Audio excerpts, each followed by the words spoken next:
and we're going to discuss our debates, which is not something that interlocutors usually do. They usually go off and do their own post-debate analysis with their own peers. But I decided to do it with Daniel because I believe that the debate we had was actually a very good debate.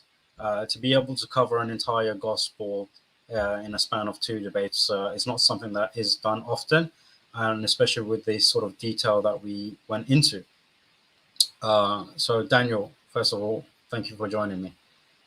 Yeah, thank you very much, Mohammed, for the invitation. I'm always keen to talk about subjects like this.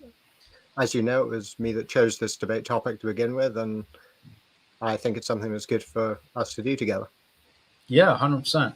And just for the people who aren't aware of who you are, okay, you do write a lot of articles and you have your own YouTube channel. Tell us a bit about that. Yeah, so my YouTube channel is King Servant. There's, as I've said to Mohammed before, I'm a few subscribers behind him on this, but that's where you can find my videos. I've been using TikTok a bit more recently, but most of the more detailed things you will find on YouTube. Other than that, I've written a handful of articles for a friend of mine who's an evangelist in Birmingham. That's called Forward and Hope. That's his website, and I've written 2 articles for that. A third one will be coming out there soon that's already been published on That Ancient Faith, which is based on some of the material that I used in my debates with Mohammed. And other than that, yeah, I'm just a member of a local church where I take my faith seriously, and that includes the responsibility to bring the gospel that we believe that Jesus preached and taught to the entire world, which includes the Muslim world. And that's something I have an interest in doing as best as God enables me to. Yeah, no, brilliant. So obviously, a lot of people aren't aware of how this debate came about. And I'm pretty sure I remember it going back pretty much a year when we first started talking on Telegram, and we were going from topic to topic, and then we sort of always came back to the question of Tawheed, and then the topic of the Gospel of Matthew came up, and we started speaking briefly on that. Obviously, we both had our things to do in life, and then we said, you know what, let's settle it. Let's just do a debate and settle it once and for all. Yeah, and I would not tolerate having only 20 minutes for an opening statement, but so we split it in half. Yeah. Keeping the format of your choice, which I was happy to do, but making sure that we had enough time to cover what I wanted to cover.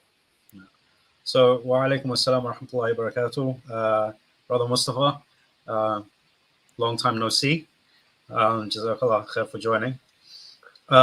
So, I want to give this a bit more background before we actually go into the discussion, because, like I said, this is not something that's done often. You don't have the interlocutors sit down together after a debate and actually discuss the debate topic, especially these days with the online sort of thing. But as you know, I've got great respect for you. I've got great respect for you as a person in terms of your character as well as your knowledge. And this is why we, interact often and have built quite a good friendship. And,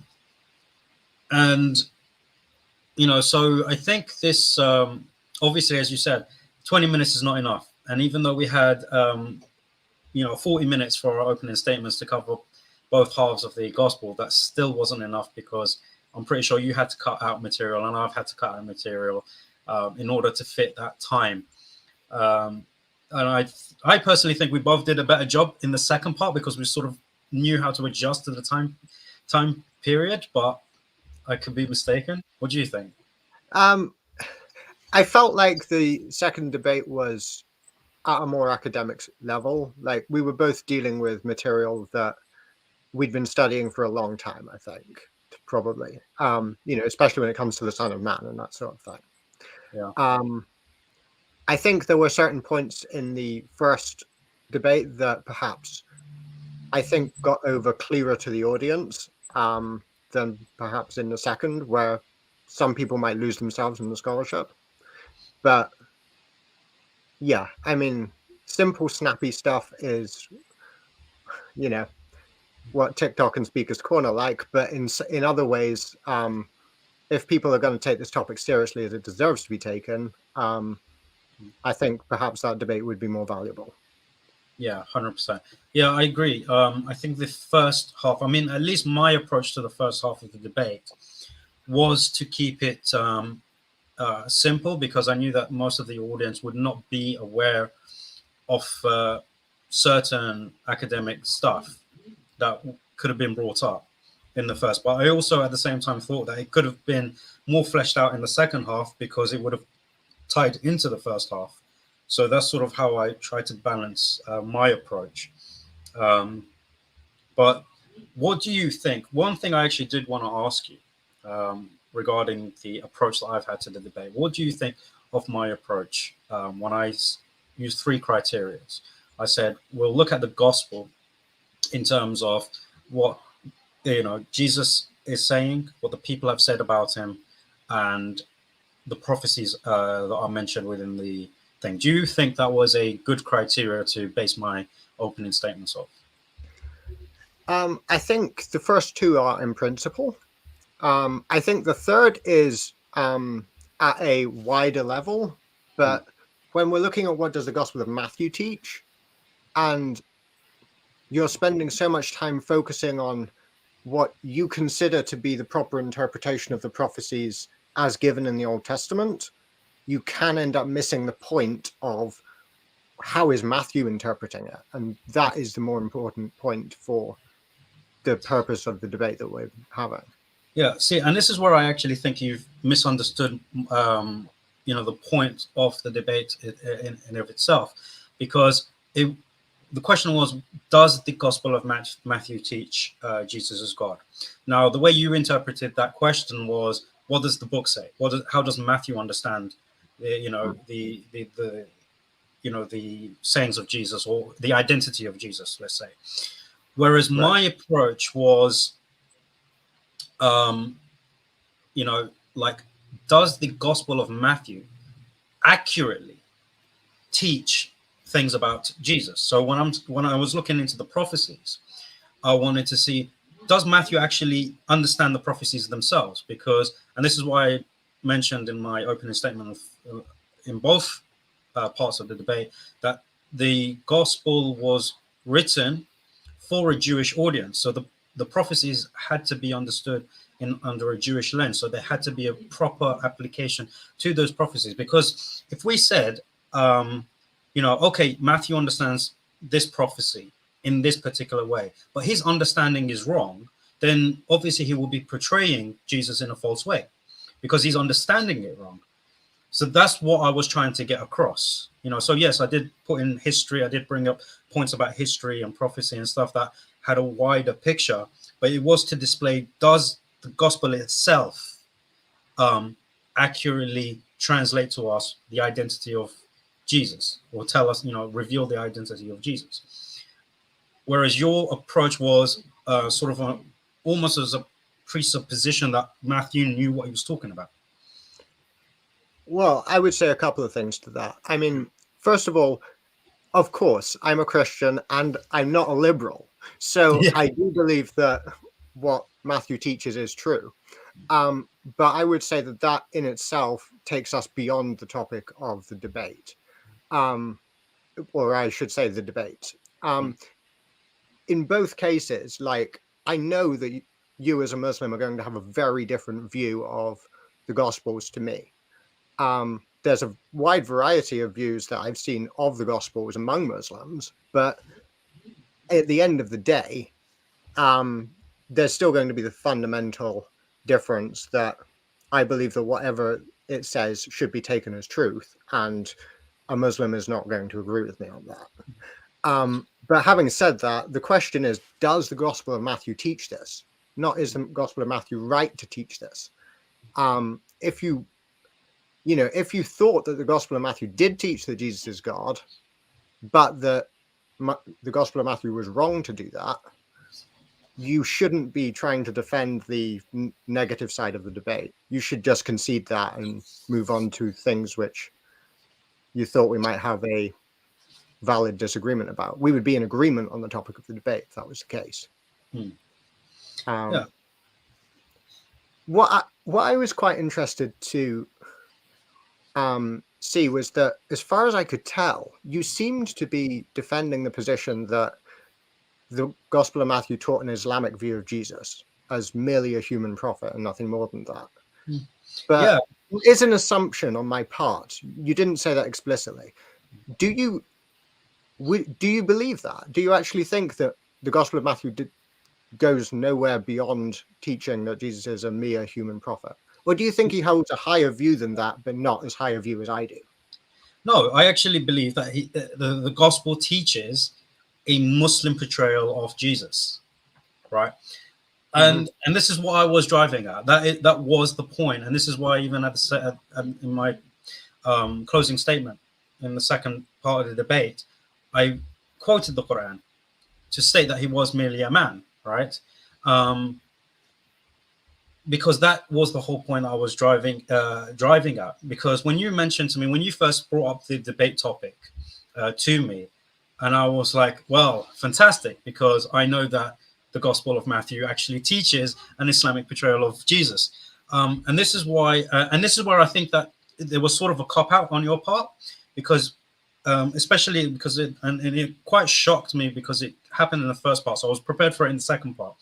Because what you were saying was, well, us as Christians, we shouldn't deny that he is a man, and I was thinking, well, by saying that, you're trying to undertone sort of undertone my argument. Whereas I wasn't simply saying that he was a man. I was saying he was just a man. That was my whole argument.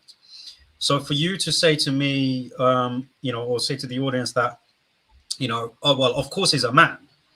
It doesn't really deal with my argument of him being just a man. So I think that was a bit of a cop-out from the in the first part. And obviously you did mention it again in the second part, which is why I was very sort of repetitive in saying this is showing he is just a human. There is no divine nature attached, and so on and so forth. So using that sort of language. So, that is... that was the whole point of what I was trying to. So yeah, you did pick up correctly that I was arguing for an Islamic portrayal of Jesus using the Gospel of Matthew and using the passages that I have been using. Yeah. So, I mean, as I said during the debate, obviously we do both agree that Jesus is a man. But I suppose, and this may well be the dispute between us, I don't see any text that that could be used from your side legitimately to say that he's nothing more than that. There are texts that clearly do show that he is a man, and on those we agree. But any that say that he is nothing more than a man, I guess that's where we disagree and where the debate's at. Because I do see plenty of text showing that he is more than a man, in addition to the ones that show he is a man. And so you have the two natures of Jesus as a result of that. But as far as a textual-based argument that he is not God, rather than that he is a man, because there is a difference between the two, which I think Muslims generally miss. There's a difference between saying he is a man and saying he's not God. Any text to demonstrate that he's not God, I don't think we had anything. I don't think there is anything whatsoever in the Gospel of Matthew to demonstrate this is why, especially in the second half, I did, sort of dive in a little bit into the two-throne theophany, because that is sort of where the whole sort of discussion was sort of focused at. Because, obviously Jesus identified himself as the Son of Man several times. He was so that was such a massive identification that sort of the two-throne theophany had to come in, because a lot of that was derived from the book of Daniel, where we see a lot of this stuff. But even from the people, and this is why even like, obviously in the second part, when I was quoting commentary, I was using Bible Hub, commentaries because, and I explained because it was readily available to the public, and a lot of the material that we were going to bring in anyway is not readily available. They would actually have to go and do a lot of research to sort of get the points that we are actually discussing. And one of the commentaries, which was the pulpit commentary, it said that the author, right, that Saint Matthew, well, obviously the commentaries thinking it's Matthew, it was very careful to portray Jesus as the messenger of the God of Israel. And that was very clear in the pulpit commentary. So that's why I thought, I was looking at commentaries for the verses and stuff. So when I saw that, I was actually quite shocked. I did not expect to see that. So when I saw that, there is Christian commentary that tells us that this is the intention of the author, to portray Jesus as nothing more than a messenger of the God of Israel. That was very interesting to me. It says nothing more, does it? Well, I mean, that's what I'm saying, but it says, so let me quote it for you, because it is in... I mean, maybe it does. If it does, obviously I disagree with it. But if the first time you said that it portrays Jesus as, he's careful to portray Jesus as the messenger for the God of Israel. And of course, as a Christian, there's nothing I would disagree with there. You take issue, I know, with the idea that a divine person could be described as the messenger for the God of Israel. I don't. I think that's completely consistent. Well, let me just read it. Sure. And this is in the pulpit commentary, and this is actually showed up in Matthew 15. If I'm not mistaken, verse 31, right? This is where the commentary came in.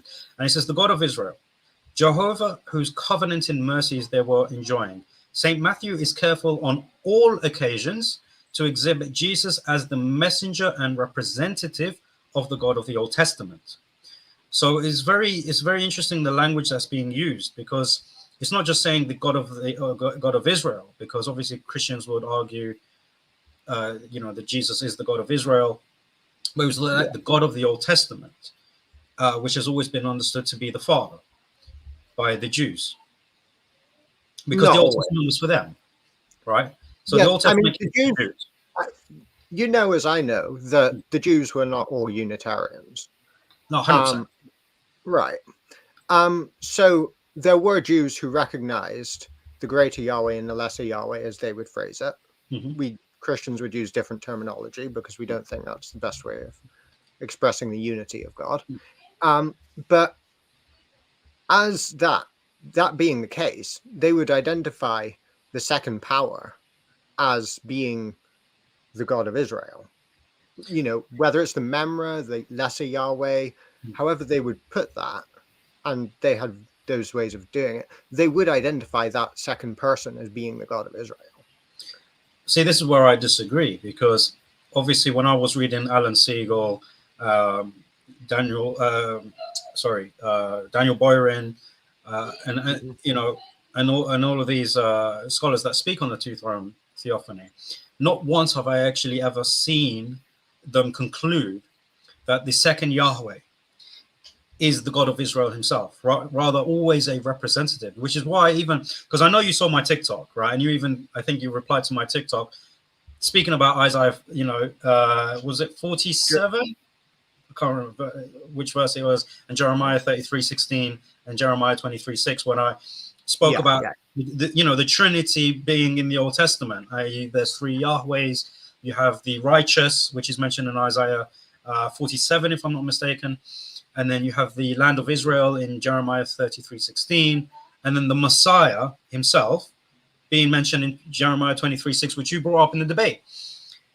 So when I see these three Yahwehs, I'm like, well, clearly, these others are not being identified as the God of Israel, rather representatives. They were known as Yahwehs of representation, which is even, and I know you've had a look at least some of my series which I've done on this subject. Yes, and I've actually mentioned about the Shekinah, where it's actually quoted, to be receiving prayers. So the Shekinah receives prayers, but the conclusion of the scholars was not that he is the God of Israel, rather he's a representative of the God of Israel, right? Well, I think there's a few things here. First of all, the Targums do represent the Memra as being the God of Israel. For example, with Jacob, Jacob says, according to the Targum, obviously, then shall the word of the Lord be my God. Then shall the word of Jehovah be my God, the Memra. He says the Memra is his God. Yes. And that's just one example. You know, these could be multiplied. When you say, you know, I mean, I've actually got one of Daniel Boyan's books here, Borderlands, the partition between Judaism. That's actually one of the books I don't have of his. And yeah, he makes the case in the chapter Crucifying the Memra that there was a Jewish movement to see the Memra as being some sort of an emanation from Yahweh. Yes. That Yahweh, that he was an intermediary deity, basically, something of that type. Yeah. But this was something that both Jews and Christians eventually rejected. The mainstream Jews rejected it in favor of a modalistic view of the Old Testament, which is interesting because that became a Christian heresy too around the same time. And the Christians rejected it by saying that the Memra, the Logos, is of the same substance as the Father and the Spirit, thereby avoiding polytheism, which is to make the Memra into a second deity. You could say that's the heresy of Arianism, right? Yeah. The connection between Judaism and Christianity is that tight. So it's not that. I mean, Daniel Boyan makes the case that all of these views were within Judaism, and then they split ways. Hence the title of his book, Borderlands. Borderlands, yeah. Into Christianity, who says that the Memra is of the same substance as the Father and the Spirit. The modalistic view, and then of course you've got the Arian view as well, which wasn't really maintained throughout history. So all of these were there to begin with. You can't say the Jews saw the Memra as being, you know, a second created deity.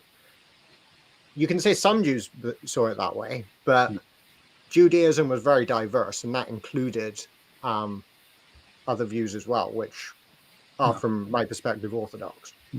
Yeah, well, I mean, the emanations of Yahweh is more of from the mysticism side of Judaism. That's where it sort of dominated in terms of that belief, the emanations. And then you have things like the Sephirot, you know, and they had the three main aspects, and then the seven were sort of the subcategories.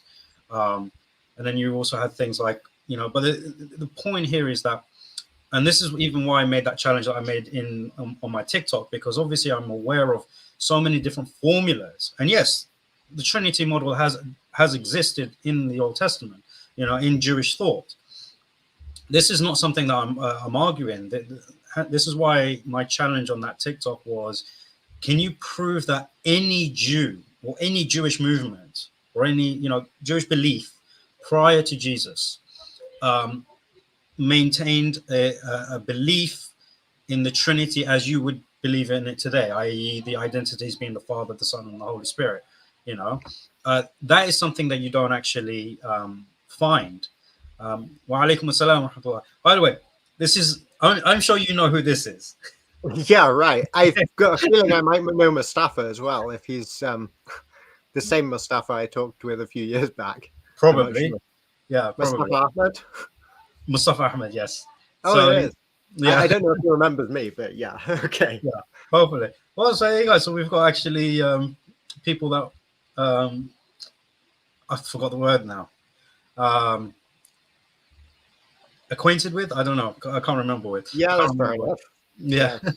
So, yeah, I mean, so that's why my challenge was there. And even when you responded to it, you sort of replayed something from the debate where you actually did speak about Jeremiah 23:6, and I thought that was expected, but I didn't think it addressed that challenge. But going back to what I was saying is that yes, um, people who are learned in this topic will never deny the fact that a Trinity model existed in Jewish thought. Anyone who is learned in this subject and denies that is a fool. Unfortunately, as you know, mm.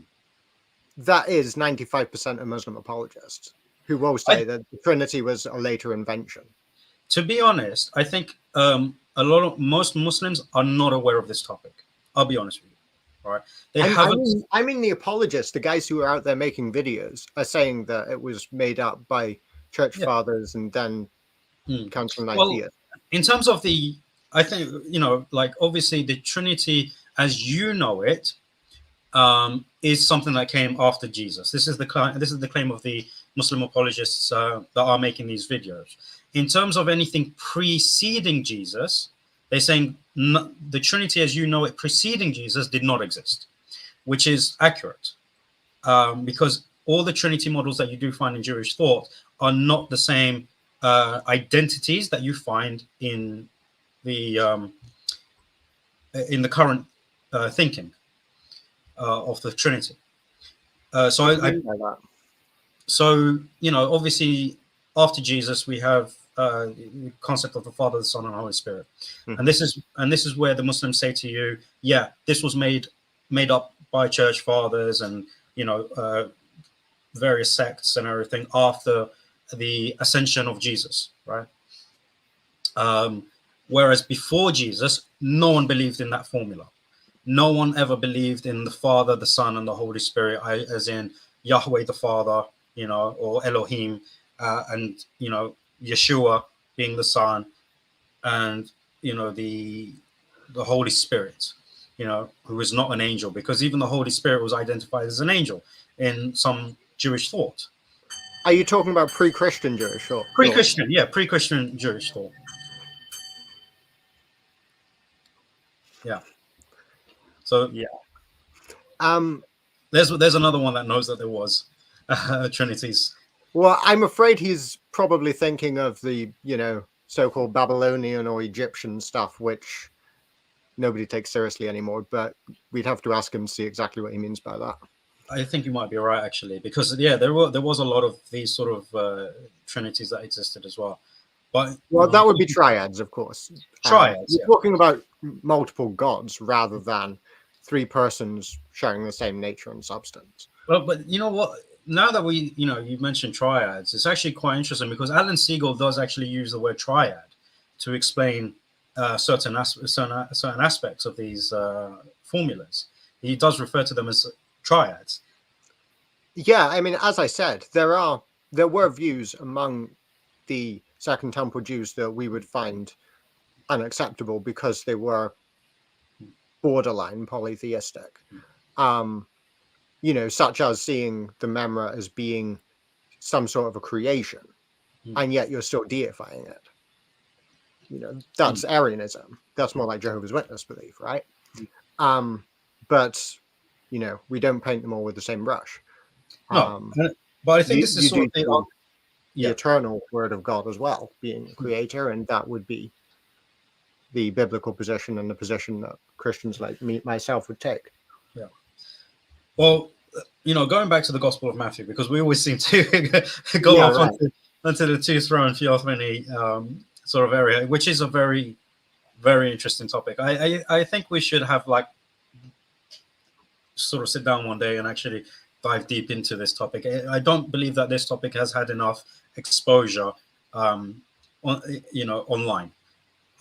Yes, you have the lectures of the scholars, but in terms where laymen actually, channels that laymen watch, it hasn't been addressed enough. But this is, something we can. Are you still interested in doing a debate with Anthony Rogers on the subject? By the way, I know you mentioned that to me in the past. Well, Anthony Rogers, I haven't made up my mind because obviously I have my reservations about him. So I want to give it a bit more thought, and then I will let you know. Sure. So yeah, I have nothing much more to say about that at the moment because. Sure. I mean, for myself, doing a wide topic like is the Trinity in the Old Testament is something that I feel like other people have done better than I can, and I'd leave that. It's been done before. If I was going to do something like that, it would be something more like, are there two divine persons in Genesis 19:24? Just a debate on that, Oh god, that would be fantastic. All right, something like that, like Yeah. I feel like we were doing something that hadn't been done quite the same way before, but we'll see. I mean, yeah. All right, so one thing that struck me what you were saying earlier was you didn't see any text in Matthew that specifically points to just a human nature, to the person of Jesus. Now, I find that quite interesting because, like I said, one of my criteria is what did the people think about him? What does Matthew document in terms of what the people thought about him, right? And the Jews would go around calling him a prophet, sure. and the son of David. Okay, now I'm sure that both you and I know that a prophet, by definition, cannot be God himself, right? Yeah, I wouldn't affirm it the way that you're phrasing it there. Of course. Okay. And obviously, the son of David to a Jew would not mean a divine person. It would mean a progeny, someone from the progeny of David, a man from the progeny of David. I would question that as well, because I think there is evidence that the Messiah was expected, at least by some Jews, to be a divine person. And, you can go back to Daniel Boyarin for that and others. As far as the prophethood question is concerned, I feel like I addressed that pretty well in the cross-examination with you, but I don't mind explaining myself further if you feel like that's needed. Yeah, I think I would like it because I didn't find your answer sort of it was sort of confusing, because even when I came back on it, I was like, it didn't really make sense to me, because you were trying to say, well, he is God, but because the thing is, it was your own statement as well, because I even noted it down. I remember noting it down on my piece of paper. Only God sends prophets, right? Right. And that's what you said, right? Which means a prophet can only be sent by God. He cannot be God himself. That's what I'm taking from it. Well, so when you make that statement, I affirm the first half of that statement, but not the second. That a prophet must be sent by God, and no one less than that. I affirm. Right. That means that he cannot be God himself. I deny. See, that's a contradiction to me. Well, because maybe there's an assumption there that God can only be one person that is making that contradiction. Well, the thing is, you could say it's an assumption on my part. But I mean, if you deny a Trinitarian worldview and adopt a Unitarian one, then in a Unitarian worldview, it would be a contradiction. But I'm not a Unitarian. But the thing is, you have to deal with me with the. No, of course. But that is not the reason it appeared to me a contradiction. It's not because I was thinking of it in a Unitarian way. It's because I was thinking about the person of Jesus, not so much the Trinity model, rather the divinity aspect of Jesus that you were trying to argue for. If Jesus has a divine, everlasting essence to him, how does that send himself? It doesn't make sense, because at the end of the day, the hypostatic is something that cannot be separated, because you can't separate the two natures. Otherwise, you fall into Nestorianism, and you end up committing heresy, right? Yeah, so that's why it was a contradiction to me. I think what you need to realize is that I'm not saying that Jesus was sent by a nature. He was sent by a person, another person than himself, namely the Father, right, who is God.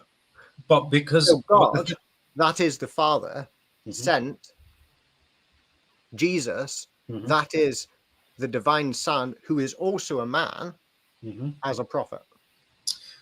Right, I see what you're saying. It's the thing is, it still doesn't make sense, because, like I said, you cannot. The second person is a divine person as well, right? So if we were to ignore the human, that's why I deny the idea that a prophet cannot be God, because the second person being sent by the first is a divine person in addition to being a human person. Right, and that's why it came to me as a contradiction based off your initial statement, because your initial statement was like only God, right? And you didn't. The thing is, you didn't differentiate. You didn't say only a specific person of the Godhead can send prophets, right? Well, yeah, I That's wouldn't say that because Jesus said he sends prophets. And obviously, when he was sent as a prophet himself, he was sent by a different person, namely the Father. Okay. So But it's only a divine person, a person who is God, who can send a prophet in their capacity as a prophet. yeah. That's why it's an argument for Jesus being God. And that's why it's not a contradiction to say that Jesus is both a prophet because he has a divine nature and is sent by the Father, and also God because he is one who sends prophets, and only God can do that. Okay. So, well, I mean, if you want to address this comment. And an assumption of pure logic that the prophet of God isn't God. Well, it's denying the text that we're using. Like, I understand he's a Muslim, he doesn't take the gospel seriously. But if you actually accept the teaching of the prophets to inform what you believe, that is the prophets and the apostles, then you see that statement that the prophet of God, namely Jesus, is not God, is something that contradicts the gospels. And that's why we had a debate. Does the Gospel of Matthew teach that Jesus is God? He does. And so it contradicts your statement that you're making. Well, obviously, he's making. Then you will. Well, he's making this argument from a logical perspective. It's not so much he's not taking the gospel seriously, because obviously when we examine any Christian text, we do take it seriously because we actually try to find out what is it saying for real, not what is our presumption of what it's saying, or like what is it actually saying. So I think that's why he mentioned it, in terms of pure logic. But before I bring up this next comment, which I think both of us will actually end up agreeing on, and I would actually be defending you on this comment. And you know what? Let's do this one now. He says, "How can two eternal beings be father and son?" You want to go first? I'll see if I agree with you. Okay, so obviously the father and the son are not it's not in terms of one came before the other, right? That's not the way the language is used. The father and son is merely identities in terms of a relational aspect of the Trinity, and this is, I believe, how you would describe the terminologies being used. Yeah. First point to point out is, of course, that we don't believe in two eternal beings. There's only one being, and that one being eternally exists as Father, Son, and Spirit. Two eternal beings would be two somehow true gods, which is something that we all reject here. So yeah, it's a matter of relationship between the persons. Yeah. Not one creating the other or anything like that, which would result in problems, I admit, which thankfully we don't believe in. Yeah. So just to clarify for myself, I'm not agreeing with Daniel's view. I'm just clarifying that this is the Christian view. And obviously, Brother Ramsey is saying, fair enough. I do like using logic. So yeah, I mean, like, obviously, because you asked me in the debate, do I see a problem when Jesus says, "I am sending prophets"? And obviously, I said to you, no, I ain't got an issue with that, right? Because of the multiple other statements where he denies divinity to himself, and he does identify himself with things that are, in a Jewish understanding, a purely human attribution. So, and this is why I explained it as this sort of language is not to be taken literally. It is more of a hyperbole, right, or allegory. It is not to mean that he actually sends prophets. What would you say it's an allegory for? It's an allegory for what? When you say, "Behold, I am sending you prophets, and you're going to stone them and do whatever," right? What's that an allegory for? If it's not to be taken literally, that he's actually. Well, if we actually, what is the text for it's Matthew 23, towards the end of the chapter. Matthew 23. Because there were three arguments I made from Matthew 23, and that was one of them. The other one that I don't think was touched at all was about the language of wings, which I'd be interested in your comments to give you a chance if you wanted to do that. But yeah, verse 34, therefore, behold, I am sending you prophets and wise men and scribes. Some of them you will kill and crucify, and some you will scourge in your synagogues and persecute from city to city. Yeah. So I'll be honest, just looking at the text now, okay, Mm-hmm. I think the language here is being used as if Jesus is sort of relaying what the Father is saying to these people, sort of like passing it on, right? And not coming across as, because sometimes Jesus would do this, right? He would deliver something that comes from the Father, but it would come across as if he's saying it. So, for example, one of the things I what do you call it? Can think of is when he tells people they are forgiven, right? You are forgiven, right? So now it sort of comes across as he's the one doing the forgiving, rather, right? Well, obviously, what I believe and what I interpret of the text is that, and from the general context of who he is as a person, is that he is actually informing the people that you are forgiven. He's telling them this, right? Because this is information he's received from the Father or from God, stating that these people are forgiven. So he just relays it onto them and says, you are forgiven. So in the same way, he's doing it here and saying, well, behold, I'm going to send you prophets. So he's not saying this out of his own vocation. This is something he's delivering from the Father, but it comes across as it's coming that he's doing the thing. Yeah, it does come across that way. Yeah. I mean, that's all I can say. When he says, I am going to do this, then it does sound like he's the one going to be doing. But I mean, obviously, I think that is what the text is teaching. And I don't think there is a good way around it. But, because obviously there are certain ways. Obviously, we know that Jesus is the way he's portrayed in terms of his speech. There are certain ways that he speaks. Yeah, like with Matthew 18:20 as well, right? Where 2 or 3 have been gathered together in my name, there am I in their midst. You know, I say when he says I, he really means it's him. But obviously, for a person who wants to deny that he has an omnipresent nature, like yourself, you're going to have to say, it's his teachings, his, something other than him himself, because that's just an unacceptable conclusion. No, well, the thing is, it's not because I want to deny it. It's because, as I mentioned in my at the end of my opening statement, in the second part, was after all we have read through, after going throughout the whole gospel, can we really say? Because obviously, in the last chapter, again, proskuneo shows up in terms of worship, right? And I make that point there in saying, I'm like, okay, we see the word proskuneo again. And we know it's an ambiguous term. You have to interpret it in light of the surrounding text, with the context and stuff. But in light of what we have read throughout the gospel, can we interpret it as worship? And I obviously conclude no, because of the 3 criteria, that he never identified himself other than exclusively human attributations. The people thought of him as a human being. And I even had this, I'm not sure if I did say this, but it was in my notes where it was like, if you were to think that he's God, like, because obviously we touched on John the Baptist briefly, and I was thinking, are we going to say now that John the Baptist believed he was the cousin of God? God's cousin, like, it's Jesus just had brothers too, right?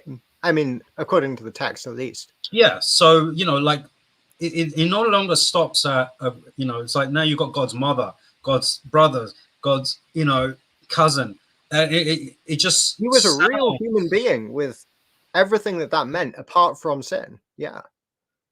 But because of his two natures, he actually has. It's just like would John the Baptist, being a Jewish prophet, the last Jewish prophet, prior to Jesus. Obviously, the Jews will say it's Malachi, right? But really, it's John the Baptist prior to Jesus. Sorry, the thing is, you don't necessarily have the books in chronological order. So yeah. So Daniel, sorry, Zechariah, but I think it's I don't know. It's like I think once I read it was Daniel, the last. But I'm going to appeal to Jesus here.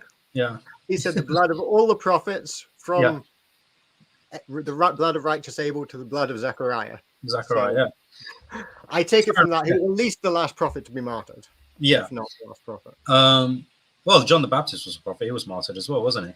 Yeah, So, yeah, John the Baptist was alive when he said it, though, if I'm not mistaken. But, yeah. Oh, yeah, that's right. Yeah. So, yeah, but that's what I'm saying. It's like when John the Baptist is quoting Malachi 3:1, is he actually telling the people, by the way, I'm God's cousin? You know, that's John sort of. didn't quote Malachi 3:1.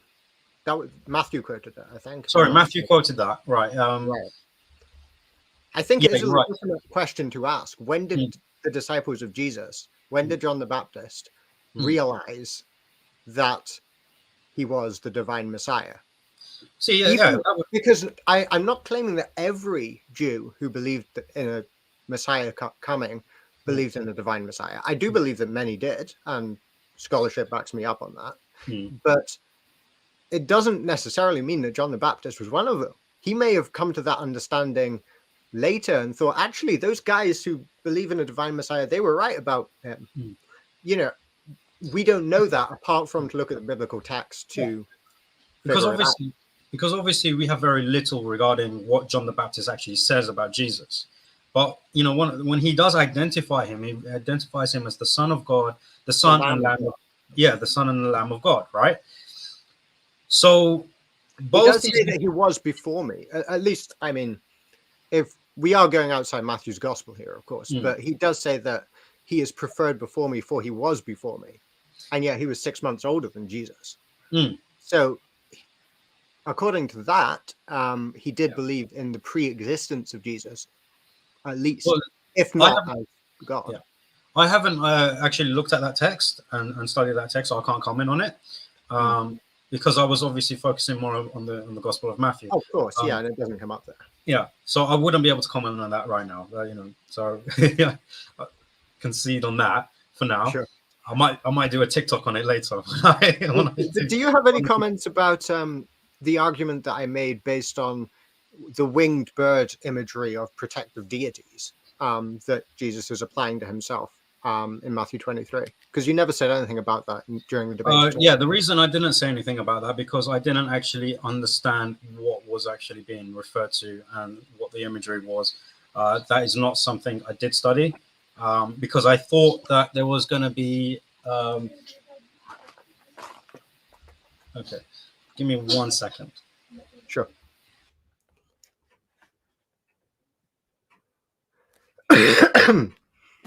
Okay, so I don't think Al Yemeni is going to mind.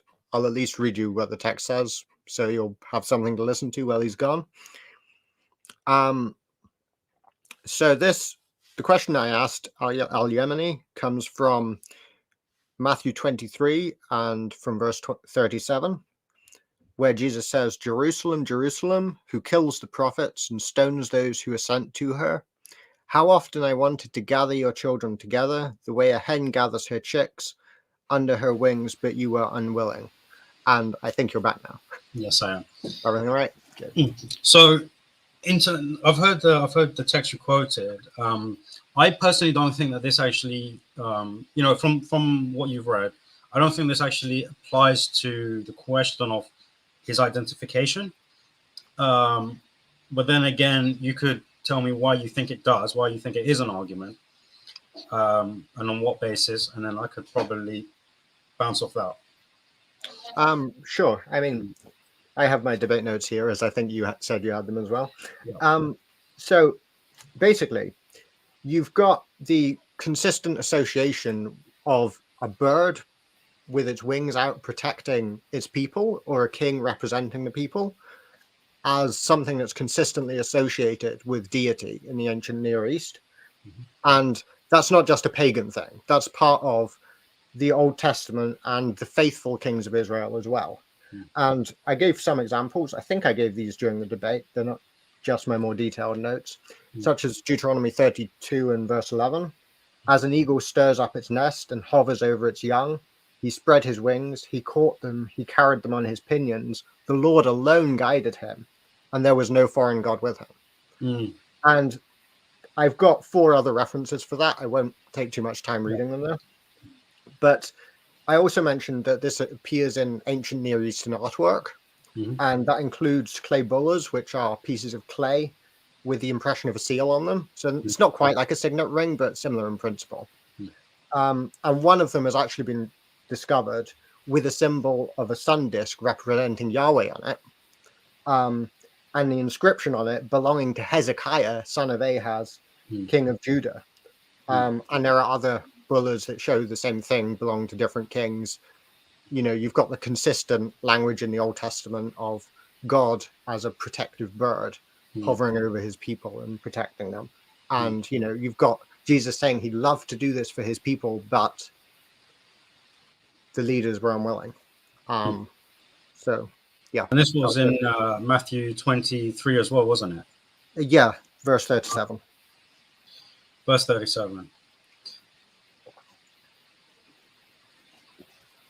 Yeah, so again, I think this is pretty much the same, again, just from reading it. I think this is, you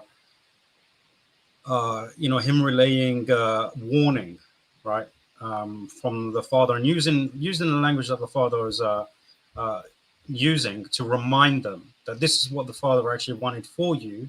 You know, like you've killed the prophets, but yet the Father was willing to do these things for you and, you know, protect you, but you are not yet willing. So this is like and you can see this is like sort of a cry out, even in the language, right? He's calling out Jerusalem, Jerusalem. So he's appealing to them. And what I've noticed is when Jesus is using language that the Father uses, it is him relaying and reminding what you know, telling the Jews, this is what the Father has promised you. You know, like remember this. Yeah, I mean, obviously, the first thing that anyone would notice when thinking about a response like that would be the fact that Jesus consistently uses the word "I" in these contexts.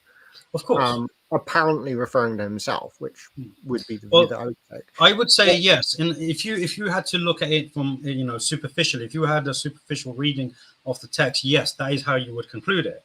But I think if you actually like look into how Jesus spoke and when he used certain words, you know, certain identifications, and because everything was done deliberately, obviously Jesus was very careful in the way he spoke, because at the end of the day he had to deliver the correct message, right? Of course. So he had to be careful. So naturally, none of what he says is a mistake. But what I've noticed is that there is a pattern that whenever he does have these sort of I am statements in the Gospel of Matthew, like I will do this or I am going to do that, it is not. He's not referring to himself. He's telling the people what the Father is going to do, but reminding them in a sort of first person tense. So he's saying, like, for example, if I said to you, oh, by the way, God said to you, I have created man, right? Except Jesus wouldn't say God said to you. He would just sort of quote what God is saying, expecting people to understand that this is a quote from God. But they never seem to take it that way, and they end up worshiping him all over the place instead. Well, again, he never says, no, don't do that, you know. So, no, but that's the thing. I understand what you're saying, yeah, but obviously I don't really think that that's enough to do justice to the text, especially like in the context here, because he goes from verse 37, how often I wanted to gather your children together, and in one line of dialogue, he goes down to verse 39. I say to you, from now on, you will not see me until you say, blessed is he who comes in the name of the Lord. So I take it you would accept that he's referring to himself, at least there. Yes, he is. But notice how the language shifts, right? Because in verse 37, he's merely telling the people something, right? Just calling out to them, right? And usually when someone calls out to people, he's trying to remind them of something. That's sort of what you would expect when people are calling out, you know. you see this in preaching everywhere, right? When people are calling out, they're constantly quoting God, right? And this is what I think he's saying. But when it comes to himself, he's saying, now he's making very sure that this is what I'm saying, and he uses this sort of terminology a lot, this sort of phrase, for I tell you.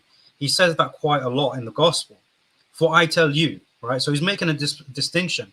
And you usually see the sort of phrase being used interchangeable, like there's a text, and then there will be something, and then he'll then say, for I tell you.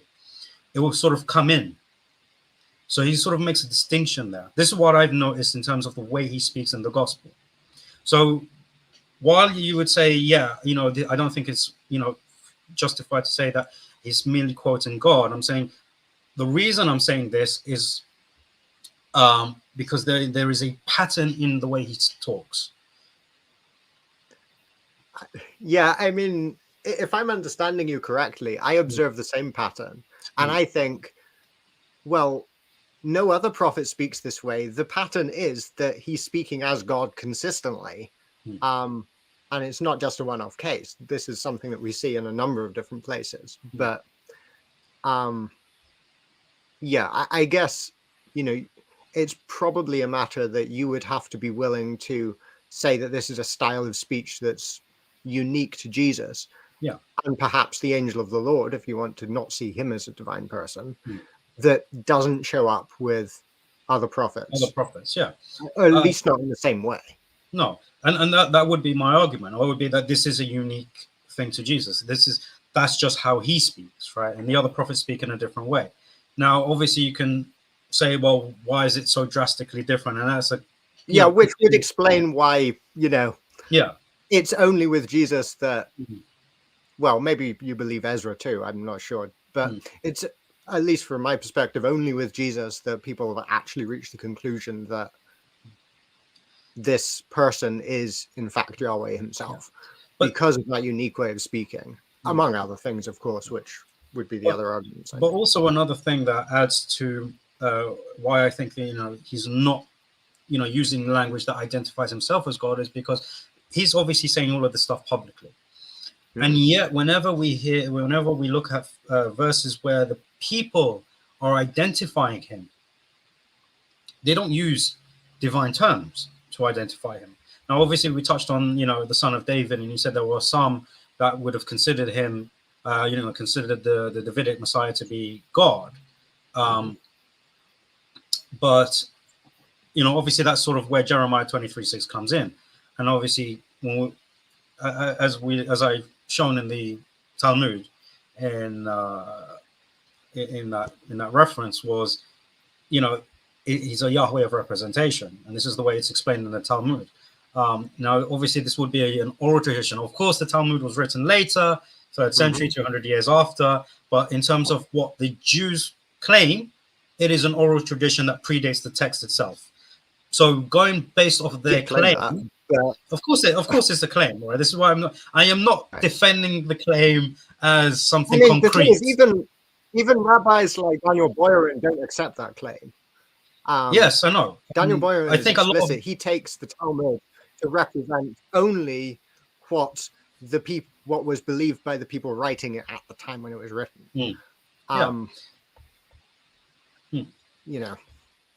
But I'm obviously over here. I'm speaking based on tradition. The tradition of the Jews, as they claim it to be, is that this is something which neither of us really accept, do we? No, of course we don't.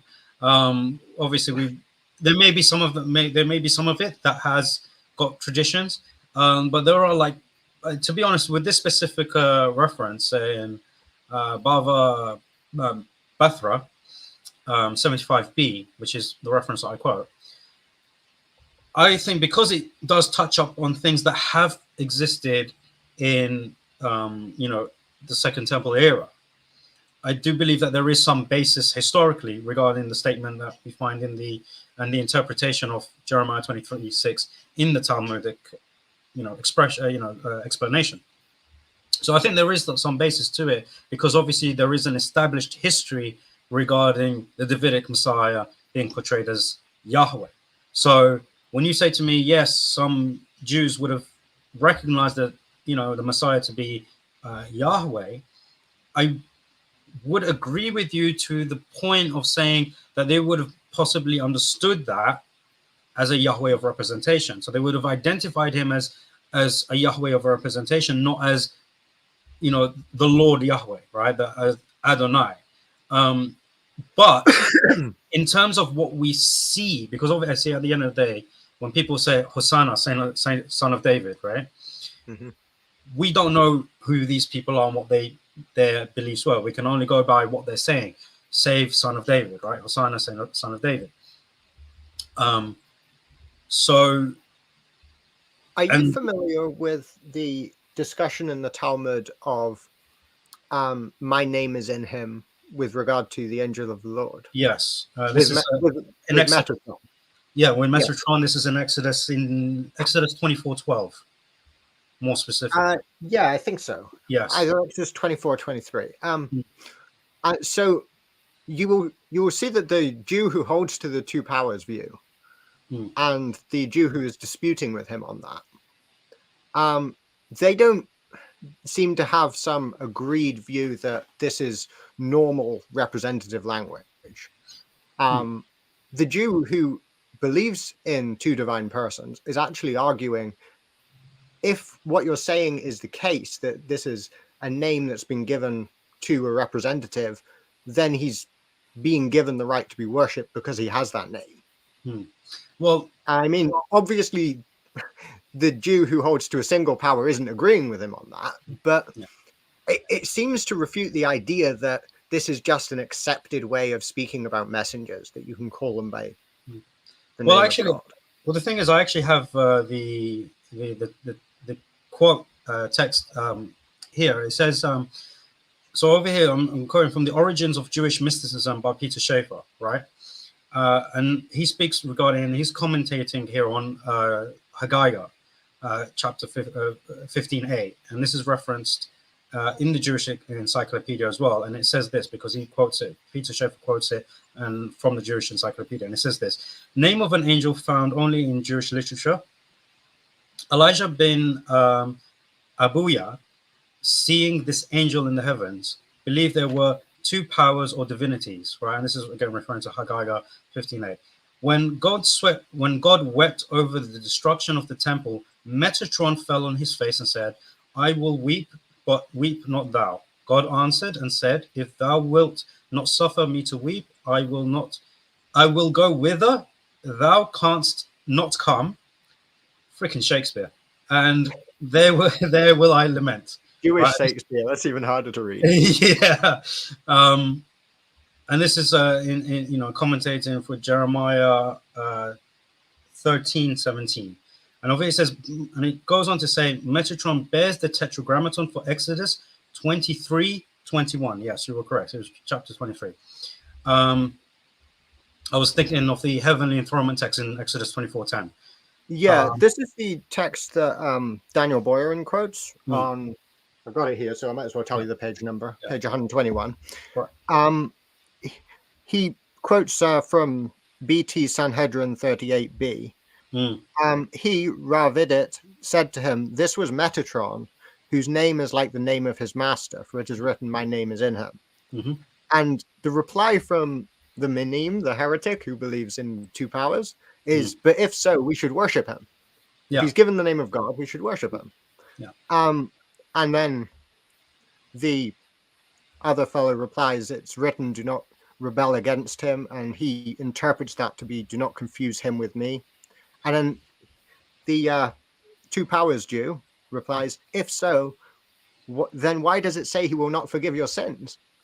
He's arguing like a Christian. And he's doing this as a Jew who will be familiar with what is the normal custom when it comes to laws of agency, representation, Sharia. He still thinks this is a good argument. And so do I. I think that this is something that Jews have appealed to later to try to explain these texts. See, that's very interesting, because I was actually going to quote that very same, because you quoted the Sanhedrin 38b, if I'm not mistaken. Is that correct? Yeah, that's right. Yeah. Right. See, because that's the very reference I have here quoted by Peter Schaeffer in Jewish Encyclopedia. But over here it says, regarding Exodus 23:21, it says, my name is in him, yet he may not be worshipped. Right? For the same passage says, exchange me not for him. And obviously he mentions that this is a dialogue between a heretic and a Babylonian teacher in the Sanhedrin 38b. So so we are both referencing the same proof text, but from different sources, for different, because one guy was on my side and one guy was one guy's on my side. So but the point is that they were disputing this. Yeah. At the time when the Talmud was written, it was not something that was accepted at the time that everybody knew about. Yes. Because it's the law of agency or representation, and this is accepted by everyone, and it's only ignorant Christians who come later who don't know about this, who think that it teaches that Jesus is God or something like that. This is something that people have always thought that, and at least at the time of the Babylonian Talmud, people were strongly arguing against. And unfortunately, for now at least, we're on opposite sides of that debate. Yeah. I mean, but it's just, I think this was actually a beautiful representation of how, you can look at two different sources and they will argue two perspectives of reading the same proof text. I think that sort of fell in place quite nicely. But yeah, I mean, obviously, like I said, we don't know what the beliefs of the people were when they were calling out to him and referring to him as a son of man and the son of David. So we can only go based on how this stuff is used biblically. Yeah, and I think you can benefit from sources like Enoch and the Dead Sea Scrolls as well, which, would have been in the period before, but not so much before that people lost touch with them. Yeah. So that's where I was making my argument from, because this is why whenever I mentioned, these terminologies used to identify Jesus, it would be from a biblical perspective. I wouldn't try to assume what the people themselves believed. Rather, I would sort of say that they believed this because using biblical language, it can only refer to simply a man and not without any divinity attached. So that was sort of my approach when it came to the actual identification, the actual terms that were being used to identify Jesus. And that's sort of where, especially in the second part, that's where my sort of debate was heading off to. But briefly, I want to actually before I move on, do you have anything else to add? Yeah, I mean, not specifically on this topic, I don't think. Obviously, I think there are a lot of points in the debate that either one of us never really got around to the way that we'd like to. So I'm happy to move on, I think. Yeah. I mean, even now, I remember saying to you before the screen, we'll do this for maybe an hour and a half, so it's not too long. But now I'm looking, we're like almost an hour and 10 minutes into it. And I'm pretty sure both of us have so much more to say about the topic. And we're like, we haven't even touched the surface yet. We haven't. And the other thing is, it's fun talking about it, but however long this goes, the longer it goes, the fewer people will click on the video and listen to it afterwards, probably. True. Which is kind of unfortunate. It is unfortunate. But I'll be honest, I've always had this sort of policy, especially with my channel. I've always said to the people that watch my channel, if you want knowledge, you'd sit through it, right? Because at the end of the day, we're not sitting here giving you lectures, right? We're touching on things that you and I have both spent at least a couple of years looking at. And to be fair, this type of conversation is something that people are going to struggle to find anywhere else. They would have to do their own research. So it's sort of it's a motivation for Muslims and Christians alike to actually go and do their research, because there's no way from our dialogue here that they're going to be able to go off and talk about the subject matter. No way in hell. So I always say to them, if you want to learn, then you sit here and you watch the whole thing, right? Or you watch it in parts. You finish the thing. You don't click on it for 5 minutes and then forget about it. And this is why I've actually had a lot of messages from Muslims that ask me about things I've addressed in my videos, and I'm like, I know. By the way, I know you're a subscriber. Yeah, I've addressed this in my videos. Have you seen it? They're like, no. So I'm not giving you the answer. Why are you asking me? I don't think I saw that, but yeah. No, but I mostly subscribed because I didn't want to miss the post-debate after shows that you were going to do. Yeah. No, but this is what I say to them on a constant basis, online and offline. Like even some of my videos, I do condemn the Muslims for not having enough knowledge, which is why certain topics are brought up. One, I did a video about the Quran. Some person was talking about the Quran and how Muslims are ignorant of it, and I paused the video and I was like, yeah, he's right. A lot of Muslims are ignorant. That's your bloody problem. Like, why are you as Muslims informed? So, obviously, yeah, we do want people to watch it, but if they really wanted to learn, they would watch it. This is on them, and this is my policy when it comes to it. Yeah, I mean, I remember when I made my video about God is not a man, that he should lie and so forth. It was because I was just so frustrated hearing the same texts over and over again and giving exactly the same explanation. It's like, it's quicker to do a video properly about this. And even after that, you send people a video and they don't watch it. Yeah, exactly. Yeah, it's very frustrating because they'll happily argue with you for 45 minutes about it, but they won't watch the 8-minute video I made giving 3 clear points that show that it's not an issue for us. Yeah. And unfortunately, a lot of people don't realize the time and effort that it goes into making a single 20-minute video. I mean, I still tell people, because obviously the Trinity in the Old Testament series was the project I spent the most time researching.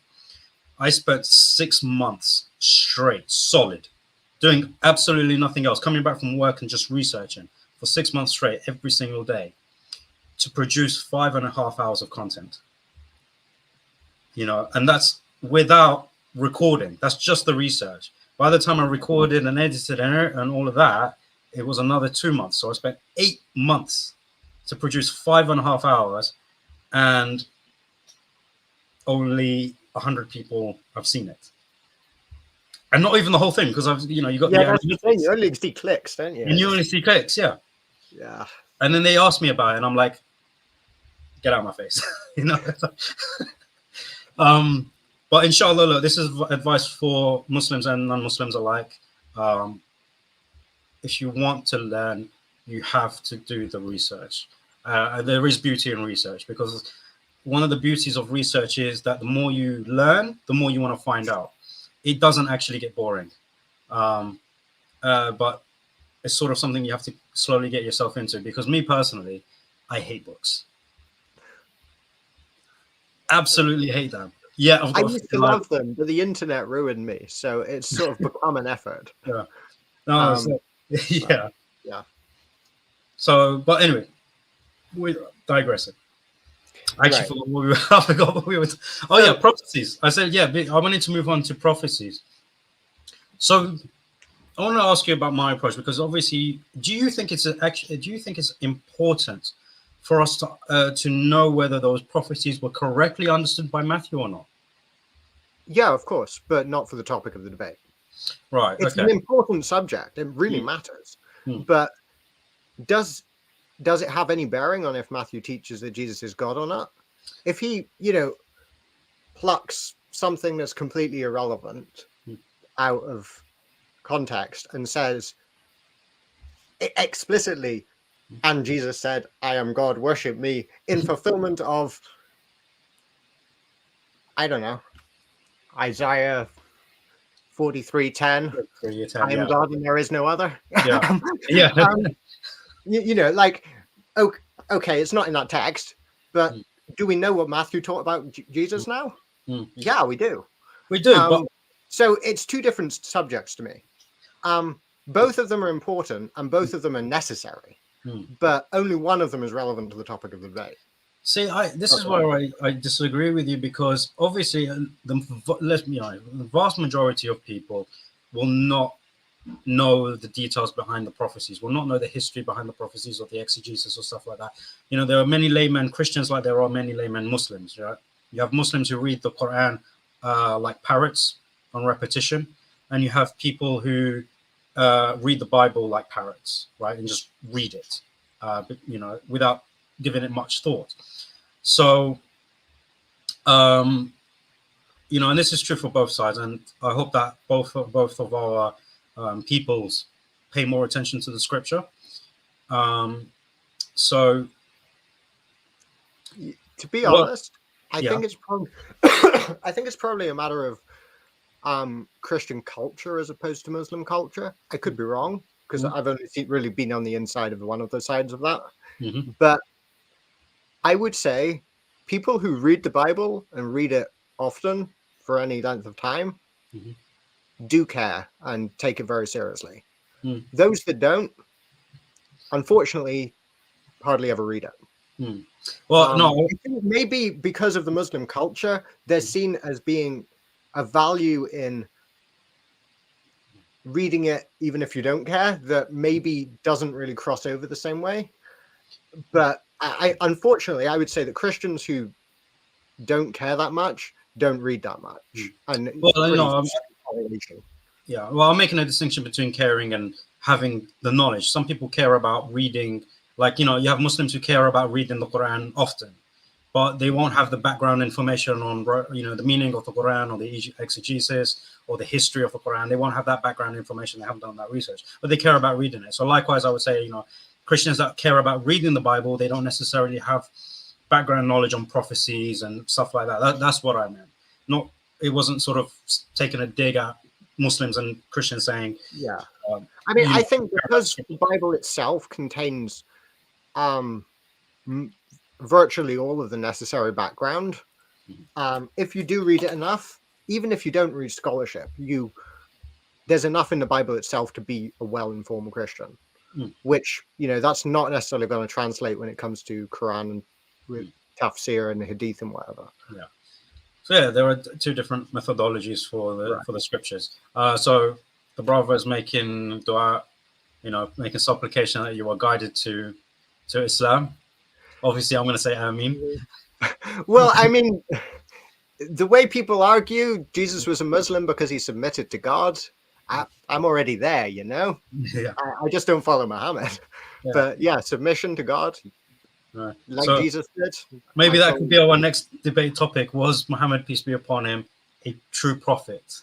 And then we can pick if you honestly want to do that one, I think there's probably a long line of Christians waiting for a Muslim who just got the guts to go there. Oh yeah, 100%. You know what? Let's do that. We'll sort out something for at some point next year, so we both have our time to research it, and then we'll do that. Yeah. Sounds good to me. Brilliant. Okay. Cool.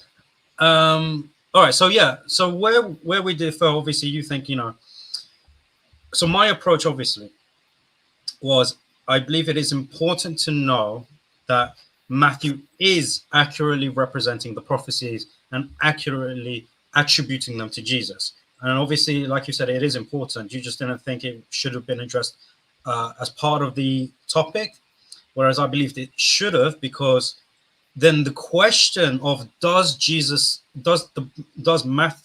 Gospel of Matthew teach Jesus as God is very tied in with this question of does it teach it accurately as well. So I find this quite curious because at the beginning of this stream, you told me that you believe that Matthew actually teaches a completely Muslim view of Jesus. Yes. Yeah. So that being the case, I don't see why you would want to try to damage the credibility of Jesus or try to argue that he's misusing prophecies.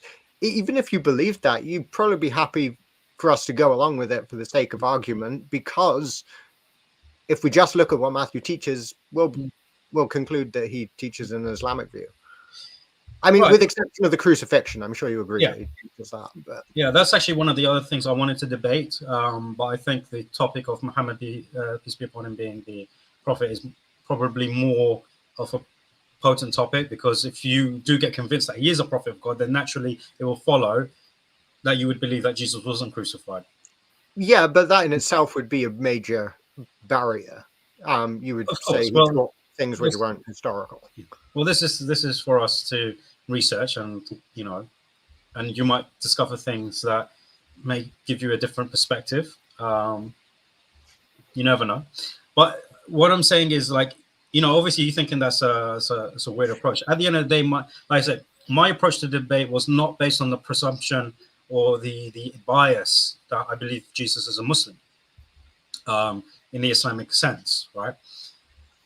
It was based on what does the text objectively say, regardless of either of our beliefs. I'm trying to push aside, put aside my tawheed and put aside your Trinitarianism and just focus on what does the text say and does it align with what other texts say, what the history says, what the geography is about. All of those things. I'm trying to put it into a cohesive narrative and say, okay, does the gospel accurately teach Jesus is God? So obviously my approach was, well, you don't believe it teaches that at all, right?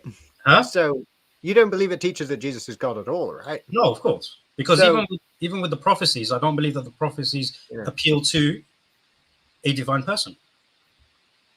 Yeah, and of course that's where we would disagree. Like, I found your response to Isaiah 9:6 quite curious, to be honest. Like, when I brought that up in the cross-examination, you rightly pointed out that the Trinitarian belief is not that Jesus is the person of the Father. But I didn't really see from you, what do you think that this text says positively about the child that is to be born? What does that mean, rather than what doesn't it mean? Right. See, the reason I sort of there's two things. First of all, I'm still trying to figure it out. Who is this person that is spoken about in Isaiah 9:6?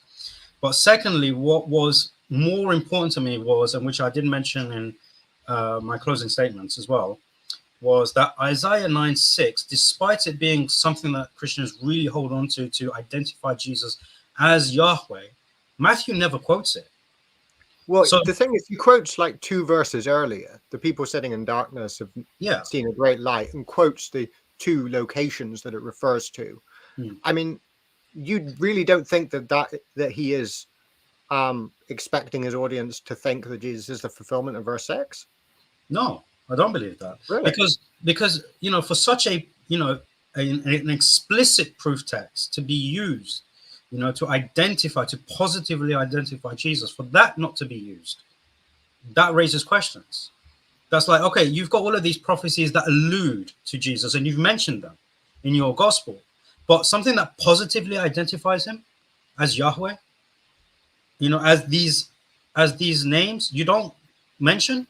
Why? Why would you use things that allude, that are ambiguous, that are spoken in sort of code? It sounds like you're saying that text does identify the child to be born as Yahweh. No, I'm saying if that was the case, if Matthew believed that Isaiah 9:6 was referring to Jesus as Yahweh, why not include it in your gospel? Why would not include it in your account? That was the question I was trying to. Why is it not there? Well, I mean, obviously, I do think that he is referring to that by quoting what was said a couple of verses before, referring to the specific locations that will see the great light that Jesus goes to, and it's the great light of this child. But at the same time, I would say, you do have what I think are all over the place in Matthew's gospel, explicit identifications of Jesus as God using Old Testament texts. Yeah, I think as Elijah, Malachi 3:1, Isaiah 7:14, and the list could go on.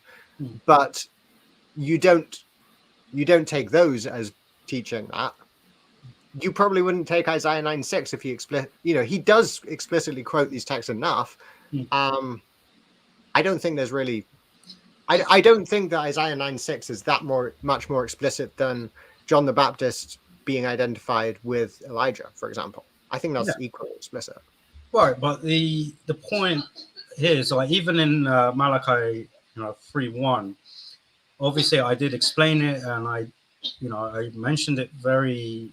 I was actually the one that brought it up in my opening statement. This is something that you sort of went back on.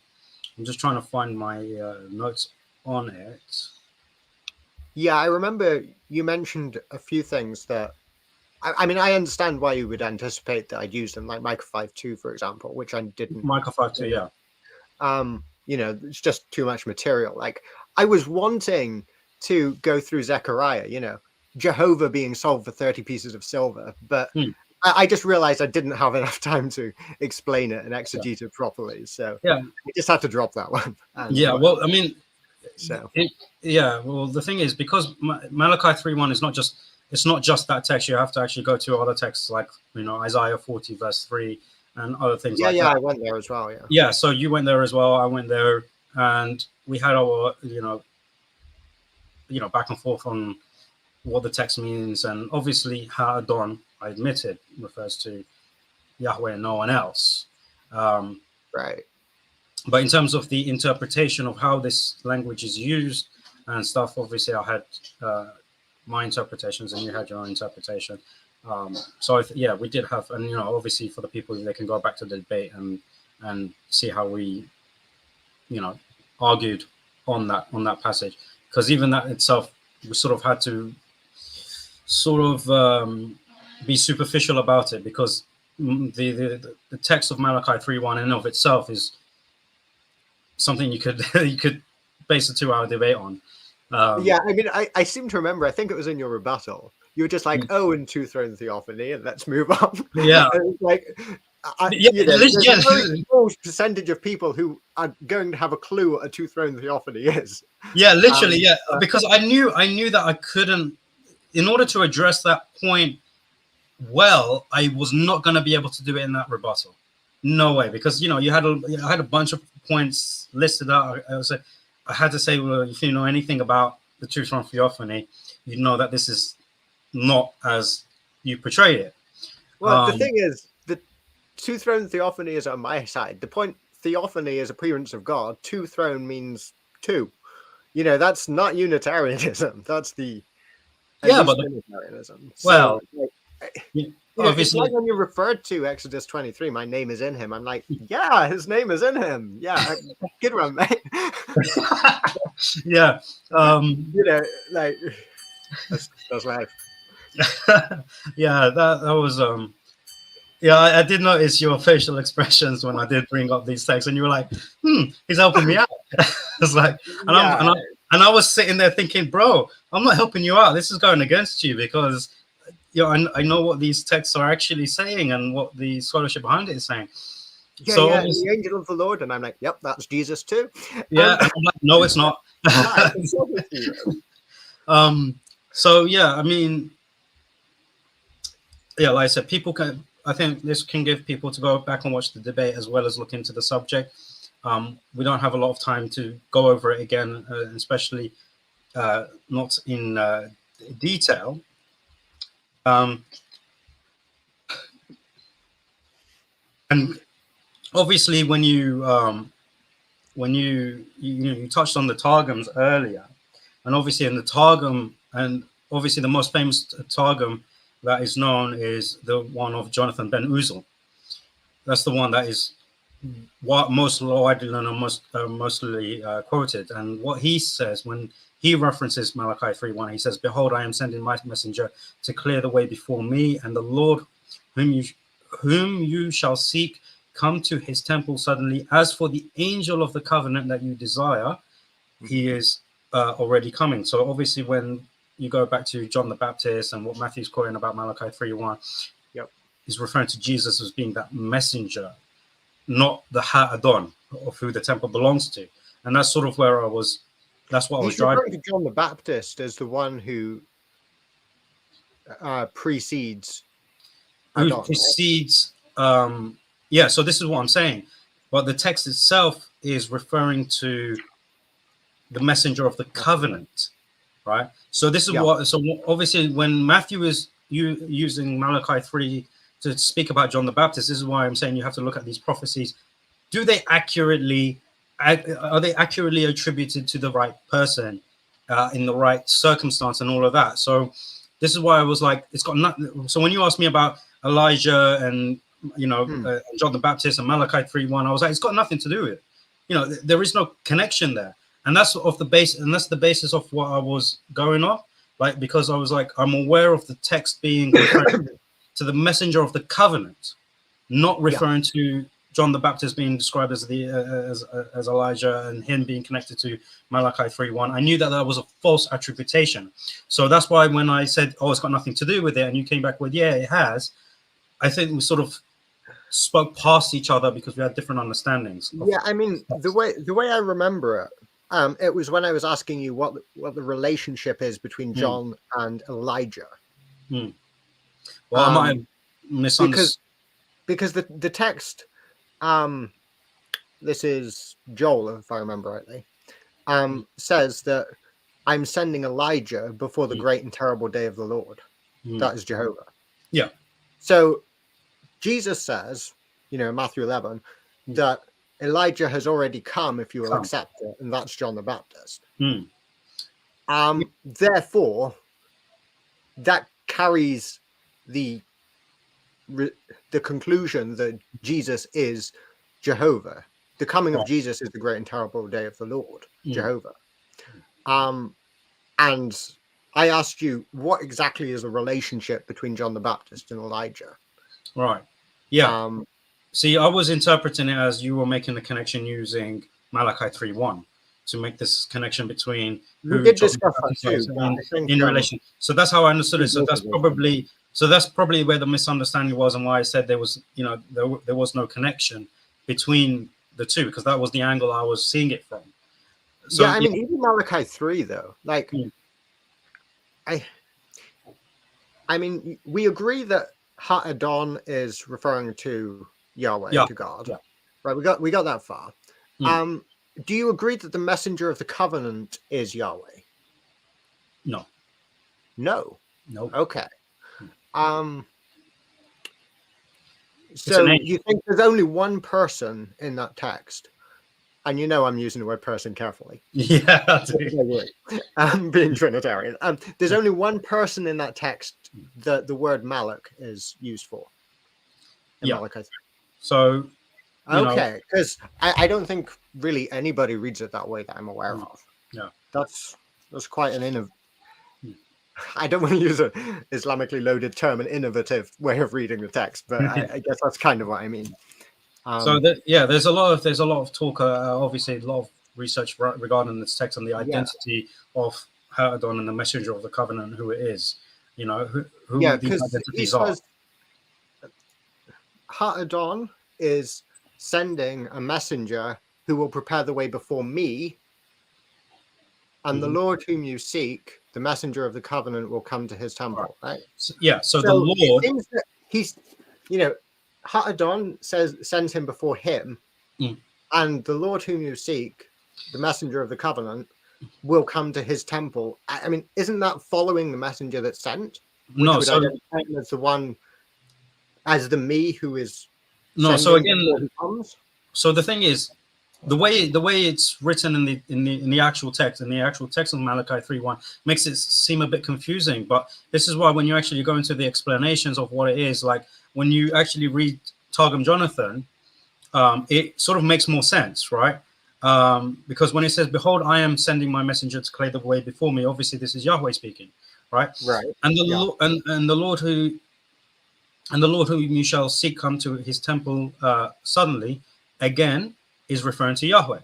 But then it speaks about the messenger of the covenant, right? Yeah. But Targum, in the Targum, it says, "As for the angel of the covenant that you desire, he is already coming." So you have the first two sections, which speaks about the Lord Yahweh. But then the one that you are waiting for, right, to come, is the messenger of the covenant, who comes into the temple of Yahweh. Right. That's how it comes. That's how it is. So when it's broken down, that's what it is, right? So you have the Yahweh speaking in the first two sections. Then Yahweh speaking about the messenger whom he's sending coming into the temple of Yahweh. Well, yeah, I know it does sound as though he's speaking about another person, but obviously, not reading that through a Unitarian lens, I kind of don't necessarily deal with that the same way as you. So that might be where we see things a little differently. Yeah.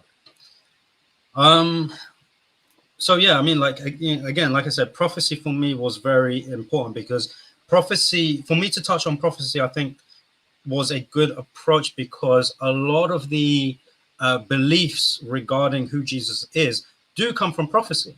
So for me to highlight that, the prophecies that Christians quote to refer to Jesus as the divine son isn't what they think it is. Like, for example, when I spoke about Psalm 110 verse 1, and in the Hebrew it's Adoni rather than Adonai, using the Yeah. human term to refer to the second Lord. There's a reason for that, right? Well, so yeah, you said something during the debate about the Septuagint rendering of that. I responded to it right at the end of my rebuttal, and I had to be really quick because I was running out of time. But were you seeing some significance in kurios versus kurion in terms of the meaning of the words? Not in terms of the meaning, right? But in terms of the attributation, because kyrion was something that in the Old Testament was used explicitly for the Father, right? If I'm not mistaken. Okay. Right. Whereas, and then, so you in the Septuagint, you have a change in the wording, right? So because kyrios can refer to a human lord as well, right? This is well known, right? It can refer to a human lord. So whereas in my understanding, kyrion is used for the Father in the Old Testament in the Septuagint, and kyrios is used to refer to either man or God, right? So it's interchangeable, whereas I think kyrion has only ever been used to refer to the Father himself, right? It's never been used for a human. From my research, right? Obviously, I'm afraid you're flat wrong there. Okay. I've actually got the Septuagint here, in front of me, and it says "a pen ha kurios tu kuriou mu," so that's said the Lord to my Lord, and it's kurios is the Lord, kuriou is my Lord. So it doesn't even say kurion there, but the point is that it's actually exactly the same word: kurios, kuriou, kurion, etc. These are just different case endings depending on how they're used in the sentence. So if it's the master said to the slave, it'll be kurios, a pen, kuriou. And if it's the slave said to the master, well, it's not going to be kuriou, it's going to be doulos, right? And if it's the slave said to the master, it'll be doulos, a pen, kurion, because he's the one being spoken to. You get the n ending, and if he's the one speaking, it's the s ending, the sigma. So it's just a matter of where it is in the sentence that the receiver of the action rather than the one making the action. Does that make sense? Okay, so what I was actually... There's actually no difference in the meaning of the word, apart from the use of it in the sentence. Right. So when so in my notes, I actually did have kyrios in terms of the Septuagint for Psalm 110. What I was comparing it to was the Greek text of Matthew 22:45, where he's referred to as kyrion, right? In the New Testament. So what my point was, kyrion in the Septuagint is only used for the Father, right? That's what I remember from my research. So obviously you can correct me if you have an example where kyrion in my head, but I just don't think it would be significant because it's just different forms of the same word. No, but I'm saying in terms of, I wasn't saying in terms of the meaning of the word, I was saying in terms of who it's applied to, right? So if there's a specific word that is being used for a specific person only in an entire text, there must be some sort of significance to why they use that specific word, right? And then if you have another word that's being used interchangeably, that means they're a bit loose with it. So there's a deliberacy in terms of how that word is being used. So I'm like, why is it Kyrion? Why is Matthew using the word Kyrion when the Septuagint says Kyrios, quoting the text? So in 22, Yeah, that's 45, because Kurion is the accusative, the one that the action is unto. Kurios is the one performing the action. So in no, Psalm but it's the same 110, text. No, but that's what I'm saying. Kurios, It's the same text. He's quoting Psalm 110. So instead of saying Kurios in quoting Psalm 110, he's quoting it by saying Kyrion. So no way. where's my Greek? So if therefore David, Eun David, Kale calls Auton Kurion, calls the Kyrion. Lord, Right. right? So that's what that was what was interesting. How son is he, right? Pos huios autu. So here Jesus is speaking about the Father. No, he's quoting. David is the one performing the action. David is in the nominative. And Kurion is the accusative. And so he's referring to another. David is the one in the. But if I am. No. But the thing is, the actual text in the Septuagint is kurios. It's the use of the word kurios that is being referred to by Kurion in Matthew 22. No, I know. Does that make sense? Can you follow what I'm saying? Yeah, I do follow that. Yeah. What I'm saying is, if I'm not mistaken, the reason I made that point is because if I'm not mistaken, it was a quote. So I say 22. How then does David call him Lord?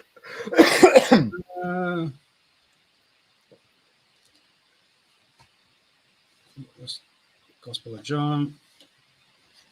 Let's go back. Mark.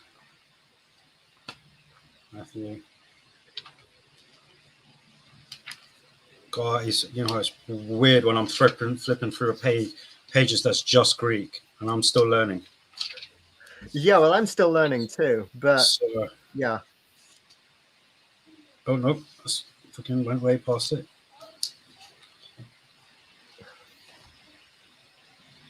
Verse 20. Yes. You said 22:45, right? If therefore David calls him Lord, how his son is he? Eun daid kale auton kurion pos huios autu estin.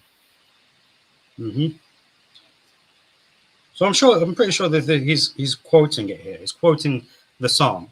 Well, I mean, he quotes it in the verse before. Right.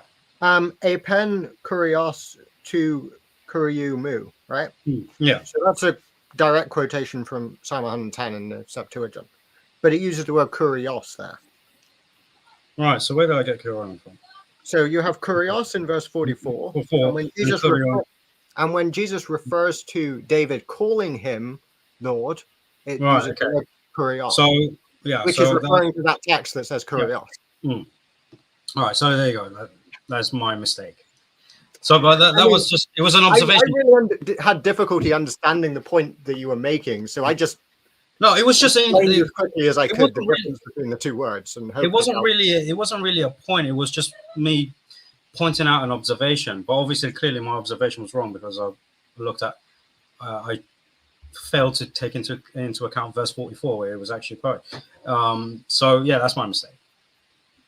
That's life. These things happen. Yeah, these things happen. So, I mean, I think in terms of prophecy, I think I'm going to ask this last question of prophecy, and then I'll see if you want to touch on anything before we finish up. Obviously, you said that it's very important to understand prophecy correctly. Do you believe, or do you still hold the opinion that the prophecies in Matthew are accurately attributed? Yeah, of course. What I will say, though, is that he's not necessarily saying that... Okay, I'll take the classic example, right? Out of Egypt I have called my son, right? It's talking about the Exodus in Hosea. I don't think there's hardly anybody, Christian or non-Christian, who would say anything else. Hmm. But he is accurately using that for Jesus. But there's a whole context in how he's using that, how Jesus is fulfilling that, even though it is talking about the Exodus. There is a whole view of Jesus as being the fulfillment of Israel in a wider sense in Matthew's gospel and the gospels in general. And yeah, I think when we have a proper understanding of what Matthew is doing with these texts, he's perfectly legitimate in doing that. And I will add to that, I think that humility is very important when we're examining the New Testament. These guys knew Greek better than we do. Not only did they know Greek better than we do, they also knew Hebrew better than we do. They knew the cultural context better than we do. And I think it pays for us to remember that rather than the attitude that a lot of people take. And I see this particularly in rabbis like Tovia Singer, but other apologists too, of like seeing the authors of the New Testament as making stupid mistakes left, right, and center, when you think, actually, as far as the relevant knowledge is concerned, they knew better than nearly anybody who's alive today. I mean, I would argue absolutely anybody, but that's a faith claim. I'm not going that far for the sake of argument. So I think when we have a proper attitude towards the authors and, you know, take the time to understand really what they're saying, yeah, they were using it legitimately. And, you know, I'm giving Out of Egypt, I've Called My Son as an example because it's the most obvious. It's not talking about Jesus text that he says is talking about Jesus. And, you know, when we look carefully at the language that's being used, what's going on there, yeah, of course. I think it's completely legitimate. No, fair enough. Actually, what do you call it? Now that we actually touched on prophecies as well, there is actually a series of live streams that is being done on EF Dawah, which specifically addresses the prophecies of the Old Testament that Christians believe refer to Jesus. I actually do think you would be a great sort of addition to that, from, you know, to defend that. Obviously, it's up to you if you want to try attend that stream. I know your position towards certain people, so that I will leave that completely up to you. But I do believe that because a lot of people that do come on those streams have superficial knowledge regarding the prophecies. There is one person, we call him Solly. He's actually very well learned. He is a Calvinist, if I'm not mistaken, but he is very well learned in the subject matter. But I believe you are as well. I think you will be a great addition. Yeah, I'm pretty close to it, if not 100%. And some Calvinists would definitely consider me part of the team. Yeah, so which is actually interesting because I think Calvinists in general have, you know, more knowledge regarding Christianity in general than most other, you know. Yeah, I would say part of the reason for that would be that in general we care about history more. Yeah. Like when you talk Calvinist, like they'll be like, you know, we've got Luther down, we've got Calvin down, we've got, maybe we're a Baptist, so we've got something else thrown. And you know, I'm admittedly that's later history, but when you have a more historical view, then it lends towards, you know, understanding scholarship. And obviously, being one myself, I think that it's the more accurate understanding of the scriptures, which means you're inclined towards it if you've studied more. But that's my bias, to be fair. Yeah. All right. Well, anything else that you want to touch upon in terms of the debate? Anything that you feel like we should chat about? Yeah, just one really, which is you mentioned at the end of our first debate about Jesus being given authority in Matthew 28. And I didn't respond to that because I thought it would come up in the second debate, but it never really did. Yeah.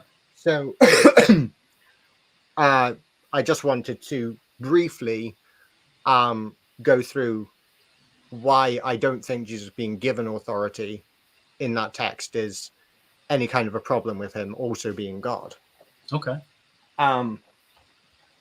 So I think there's actually three different views of how this could be understood in an orthodox Trinitarian way. And so I'll just briefly mention what each of those are and say why I prefer the last one.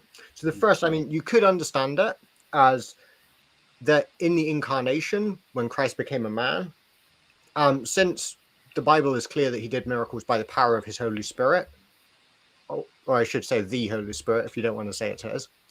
I think we can argue that as well, though. But so in the same way that he did miracles by the Holy Spirit, it makes sense to say that he could be given authority in that context, including the authority to judge all mankind, which you find in John chapter 5. You know, it's been given to him to judge because he is a son of man.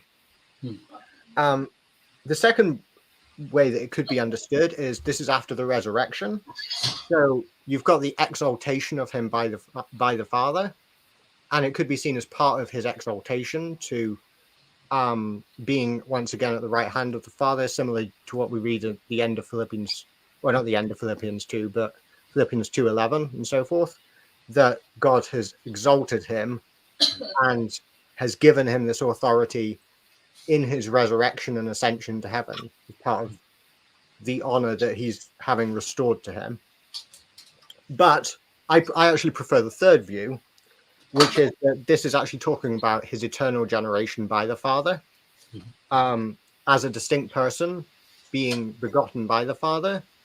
He receives his authority from the Father as he is begotten by the Father. As he is generated by the Father as a distinct person, he also receives the authority that he has in the same way.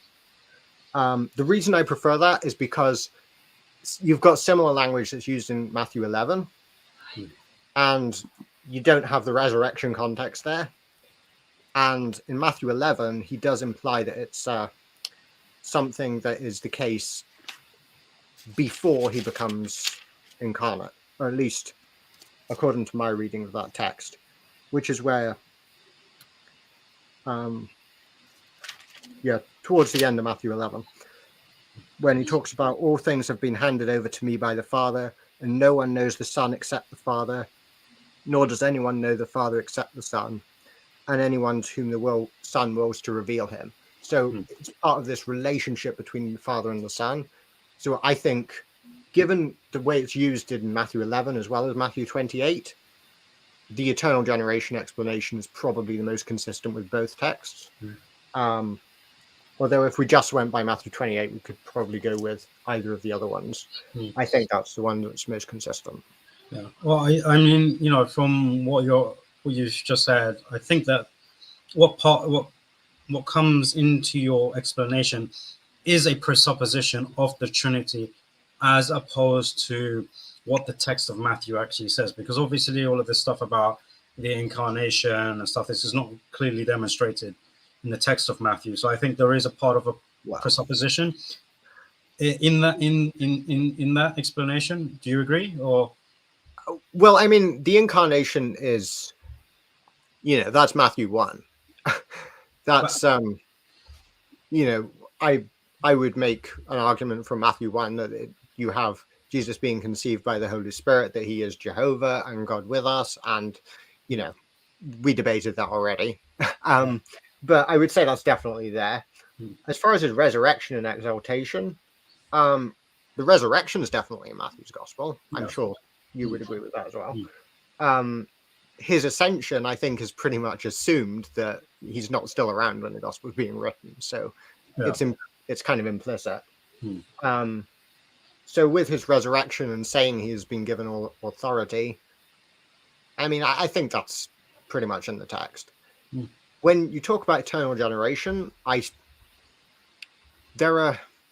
would go to the Old Testament and the Gospel of John as the background for that. To be fair, if it wasn't for that background, I'm probably going to go for one of the other two options. The first two options, yeah.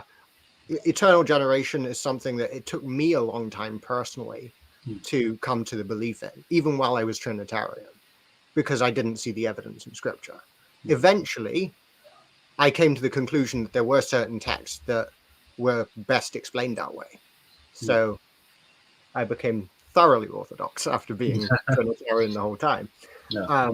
And I think that, but that's, given the assumption that Matthew is consistent with John and with the Psalms and other texts, which you're probably not going to grant, and neither is anybody else who doesn't consider themselves some sort of Christian. Well, like I said, the text speaks for itself, and when there are texts like, for example, Malachi, when Hadon is speaking about the Father and God Himself and no one else, no Yahweh of representation. If that is what the text is saying, obviously, and you'd be a fool to deny it. You have to go where the evidence takes you. You shouldn't allow your bias to go with it. But obviously, as I think throughout the debate and throughout this discussion, we've seen how we've sort of arrived at different conclusions and our thought processes and how we've perceived the evidence and interpreted the evidence in light of sources that we have looked at.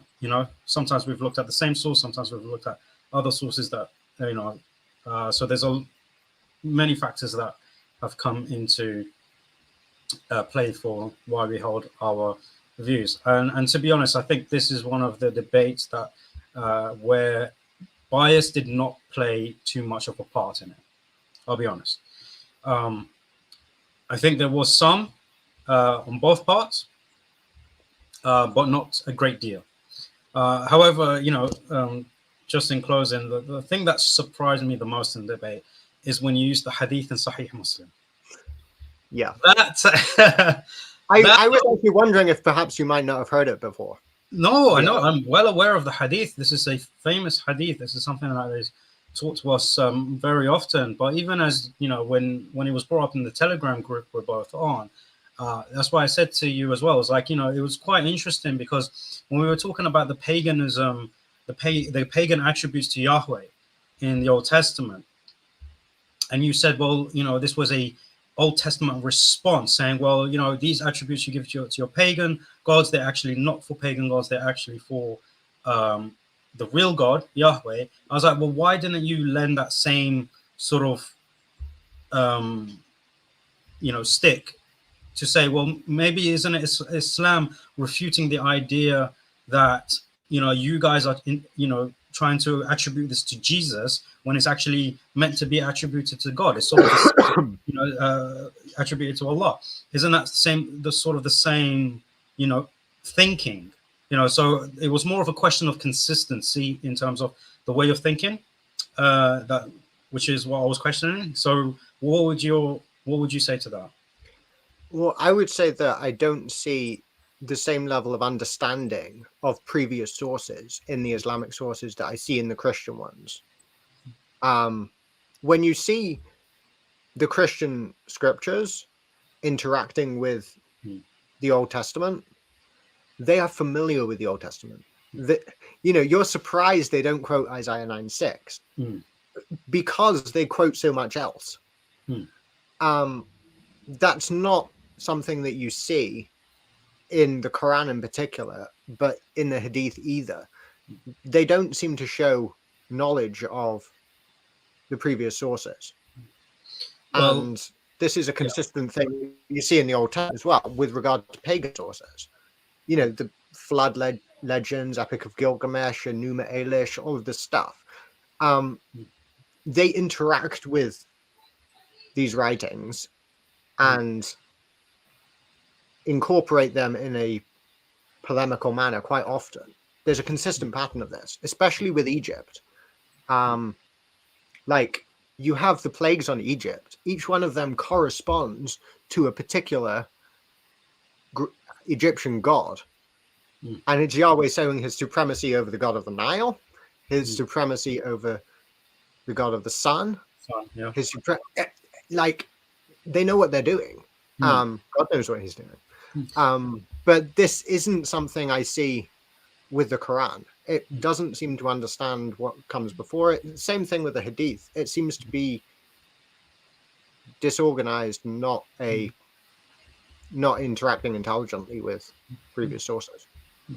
Okay, so that's why you don't think of it as being inconsistent, because you say there's a familiarity with the Old Testament, um, um, and the history behind the surroundings, the different beliefs surrounding the Israelites while they were in exile, and you don't see that familiarity in the Quran regarding the old scriptures.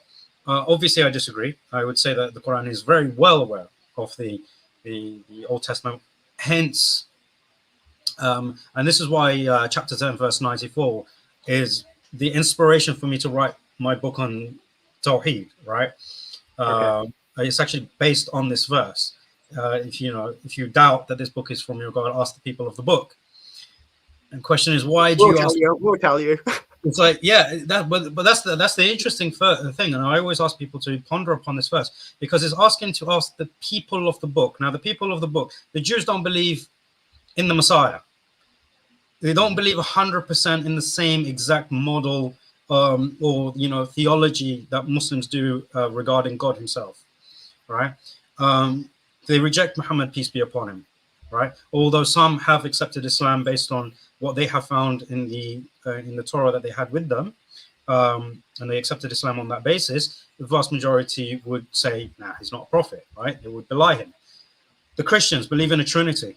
They believe in the crucifixion. So there's you have doctrinal matters that the Quran completely rejects, and yet it says, go to the people of the book.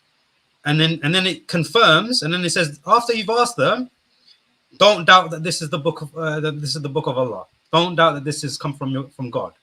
So it's a very interesting question, a very interesting statement by Allah. So I think in this verse in itself, and inshallah, when I have the time and to carry on writing, it will become more and more evident how Allah is familiar, obviously, with the old scriptures. And even when you see the stories of the prophets and how they're being told, you can see that there is a familiarity with the Old Testament, the prophets, the traditions, because even like what you would call a mythical story like the Seven Sleepers, the Quran is aware of this myth, right? Or what you claim to be a myth, but it's telling it as if it's a real story. It's saying, no, this actually happened, right? This is not a myth. This is not something that someone has made up and mythicized it, if that's the correct word. So yeah, there is a familiarity with the history. The one thing that I like to point to, I mean, it's well known and well brought up, about the Quran's, from my perspective, failure to interact with the doctrine of the Trinity. Like, it tries, but it doesn't know what it's doing. I know you would disagree with that, as would the Muslim audience. But I guess we can touch on that. The thing that I like to focus on instead is Muhammad claims to be prophesied in the Torah and the Gospel. Jesus, we Christians make the same claims about Jesus. The apostles make that claim. When the apostles make that claim, they quote texts. They give references. They say it is written in this psalm, and they give the number of the psalm. Like, couldn't Muhammad just have told us once where he was prophesied? Couldn't he just quote a text? Even if it's a text we don't accept, like John 14 or something. At least he says he's there, but couldn't he just have told us where once? Quoted a couple of verses, given us a reference in the 14th chapter of the Gospel of John? So something like that. Like, that's what I would expect at a bare minimum if the author actually knew. Well, this is the thing, because obviously, first of all, wa alaikum assalam wa rahmatullahi wa barakatuh, Dr. Imran. Inshallah, you're good. It's been a long time. Good to see you. So one of the things is that we have to point out is that the Quran makes a distinction between being the Torah and the Gospel, and the Torah and the Gospel that you have, right? It makes a distinction between the two, all right? So, and first of all, when it comes to the Gospel, a lot of Christians point to chapter 61, verse 6, where it says, where it says about Jesus, he will be named Ahmed, right? Now, what a lot of Christians misunderstand is they think that this is referring to the New Testament. First of all, it says this is what Jesus said. It is not what was given to him in terms of the writing of the Injil, right? So the text of the Injil that he received, the verse doesn't say that it's in the text of the Injil.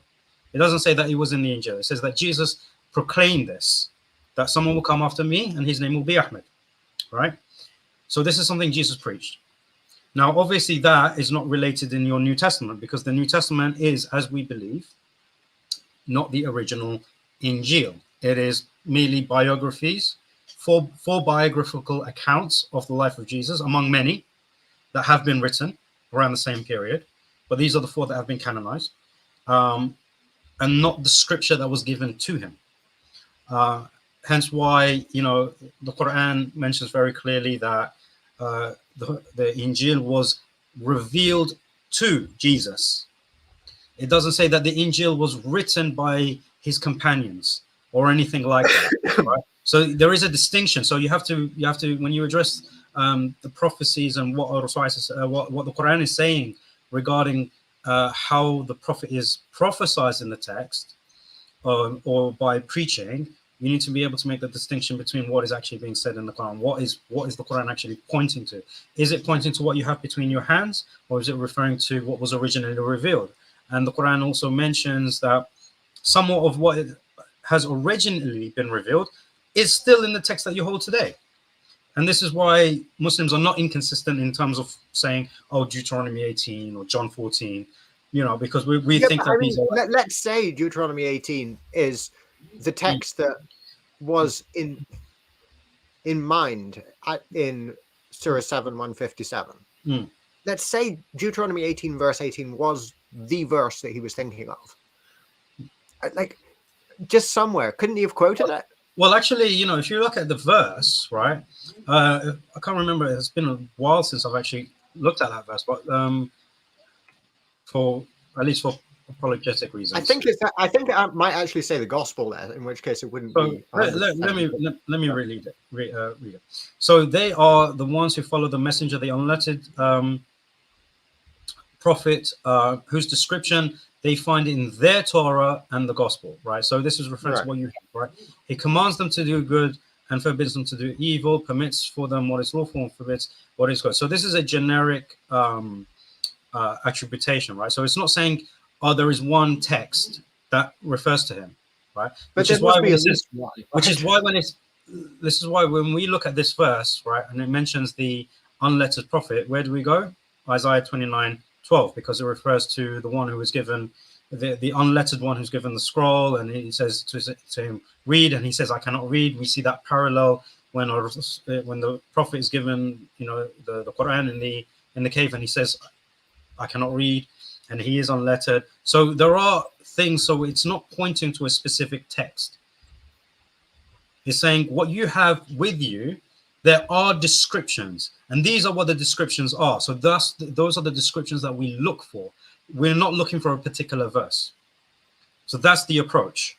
Yeah, I mean, the thing is, it kind of leads to the idea that there is no particular verse that actually talks about him. Or no, if there was, there's no one. It means that there is no one text or one passage that speaks about him. Well, I mean, you could say the same thing about Jesus, right? There's no one passage about him, but you find copious references to him by the apostles in their preaching, whether you accept the use of it or not. Like you read the book of Acts. Yeah. Like the apostle, when he's preaching, says in the second psalm it says this. Yeah, but in another one it says this, but you don't get anything like that. You don't get a single quotation of a text that's talking about Muhammad anywhere. Well, the thing is, the style is different as well. Because leads to the idea that he just didn't know what was in there. Well, again, if you're working from the paradigm that you believe he's the author, that's the way you're going to approach it. So obviously, when we approach your text, we have to approach it in your paradigm, right? And then try and break down your paradigm to say, well, it doesn't work because your paradigm doesn't work. So, obviously, first for you to say Muhammad hasn't got a clue, you'd have to actually break down. Well, whoever the author is that's trying to say that Muhammad was prophesied, I feel like it's not asking for very much just to ask to give us one example. Just one, you know? Like the New Testament has dozens, and the Quran can't come up with just one text that it quotes. Even if it's one, like we would dispute it if you had it, probably, right? Let's say it quoted Isaiah 29:12. Yeah. I'm not going to accept that as a prophecy of Muhammad, even if it was in the Quran. I'd say it was out of context. Yeah. What about the prophet that says he can read? You know, we are going to argue about that, but Yeah. at least I could tell that the author of the Quran knew what prophecy he thought was talking about Muhammad. You know, it would put you more on a level of the kind of debates that we have with Jews about, is this text actually talking about Jesus or not? And we have to defend it because it's in our scriptures. It feels like, yeah, it just feels like there's no knowledge of what is in the previous scriptures, of what these prophecies are. Yeah. Well, obviously, like I said, I would disagree in the fact that it actually does point to descriptions, and it's being very specific to the descriptions that will be found in the thing, shows that there is knowledge of the scripture. Maybe not from your point of view, a specific knowledge to a specific text, but there is an indication of knowledge that of what the text is going to be saying regarding this man. Right, so it's not like there is no information whatsoever. There is no hints to knowledge of the previous scriptures, right? And at the end of the day, obviously, the way the Quran is actually structured, it doesn't really care too much about the previous scripture, because, right, it is the reason it appeals to the scriptures for a very specific reason, as in, okay, you don't believe that this book is from God, fine, no problem. But you have things in your scripture that prove that this is the book from God. That is the only time you see any reference being made to that, right? Anything that would be to confirm or to correct, right? And this is what Allah says in the Quran, right? That it confirms what came before, right? And it is a guardian over it. So i.e. it corrects the errors that are within it, right? Well, we might not necessarily agree on. Well, of course, so we don't agree, but this is the approach of the Quran. So the Quran doesn't make a big fuss about the Old and New Testament, right? Because the objective of the Quran is to be a guide for all of mankind, not just the people of the book, not just the people who received the scriptures before. So to spend time looking at scriptures that have been given only to one specific people, the children of Israel, you know, it doesn't make any sense when you're trying to address all of mankind. You want to be focused more on giving the legislation and guidance for all of mankind. So, and like I said, there's many wisdoms. The reason it's only a 600-page book is because it was designed to be memorized. If it was as thick as the Bible, no one would memorize it, right? And if it all goes into that sort of detail. So there are many reasons as to why the Quran is structured and worded in the way it is. And obviously these are studies that people conduct, and hopefully we both get a bigger understanding behind these matters. I think I do want to actually quickly address the concept of the Trinity. If you want. I'm sure you've heard this before, but the Quran, when it says do not say three, it addresses anything to do with three, right? So it just does a kaput. So even the Jewish trinities that existed before Jesus, right? It does away with them as well. It just says don't say three whatever. Don't say three. It's not good for you, right? Yeah. So it's sort of just in one. just yeah, I would say it's sort of everything. I mean, that on its own might be acceptable, but the problem is how it follows up with that, right? Your God is only one God. Mm-hmm. So don't say that is what shows to me that the author of the Quran doesn't know what he's talking about, because we're going to say yes, our God is only one God. Deuteronomy 6:4. Yes, we believe that. Oh, you say three, but that's the whole point. He's saying say one God. Only one God. No, but he's saying to follow that up with your God is only one God is to imply that saying three is a denial of that. Yes. And the person he's speaking to is going to recognize that. Which has been recognized, which is why you see in the history of the church debates, and the councils have come together to discuss how do we reconcile these things regarding the Trinity, right? How do we explain them, right? So these discussions have come about, right? So it's not like people will just accept that the Trinity is something fine and easily accepted. No, there was discussion about how do we make sense of this discussion. I mean, I made the analogy once Yeah. To pick a point that myself and the Muslim could agree on. Prayer to Mary. We both believe that's idolatrous. I think we can both fairly say that, right? Yeah. If I go up to a Roman Catholic and say to that person, you shouldn't worship Mary, there's only one God, the Roman Catholic is going to look at me and say, oh, not another stupid Protestant. We don't worship Mary. We pray to her and she's an intermediary and she can't do anything without God. And there's only one God and Mary isn't her. Like, I believe I'm making a valid point because prayer is worship and Yes. that is what you're actually doing. Yeah. And I understand that the Muslim feels the same way about me when he says your God is only one God. But without making some sort of a detailed argument as to why the Trinity is polytheism and just assuming it, it's like me saying to a Roman Catholic, you shouldn't worship Mary. And then they look at me like, we don't worship Mary.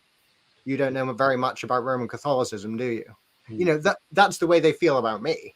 Yeah. If I were to say so. And I know that that's a bad approach with a Roman Catholic. But the thing is, similarly, this would be a bad approach to a Trinitarian. To say your God is one God. We're going to say, yes, you don't understand the Trinity very well, do you? But in the same way you would... If it was valid, that is. I mean, obviously, I don't believe the Trinity is polytheism. I don't believe it's valid. The Roman Catholic feels the same way. They're wrong and I'm right. Like that's the way it is. Yeah. But, But in the same way that you've recognized that, if you went to a Roman Catholic and you understanding that prayer is worship and they don't take it as that, you're still saying to them the reality of the situation, right? And this is the whole point of the Quran. The Quran is telling you the reality, right? The reality, there is one God without any threes. There's no three anywhere. That's the reality. He does have more than three attributes, though. So you're not talking about an absolute one. No, so that's a different discussion in terms of the attributes of Allah. And it is different, but you can't say no threes anywhere. It's not three persons and not three gods. Because you don't deny plurality altogether. We do, because the thing is, even the categories of Tawheed, right? We have three categories of Tawheed, right? Interesting, isn't it? No, it's not interesting, really? Because actually it's not, because initially it was two. When the scholars first explained it, it was two. The reason it went into three is because one could be divided into two, right? And so that it can be explained easier. But at the time of the Prophet ﷺ, there was no three categories of Tawheed. That's not the way it was taught. This is a system that was developed by the scholars to facilitate ease in learning Aqidah for the students. So, there is no plurality, in the oneness of Allah, right? There isn't one. It's just the method of how we learn. But I would question that when it comes to the attributes. I mean, obviously, the three categories of Tawheed is, we both know it's artificial. I wouldn't make a point out of that. Okay. But when it comes to the attributes, there is a plurality within God, a plurality of attributes within God, in your view.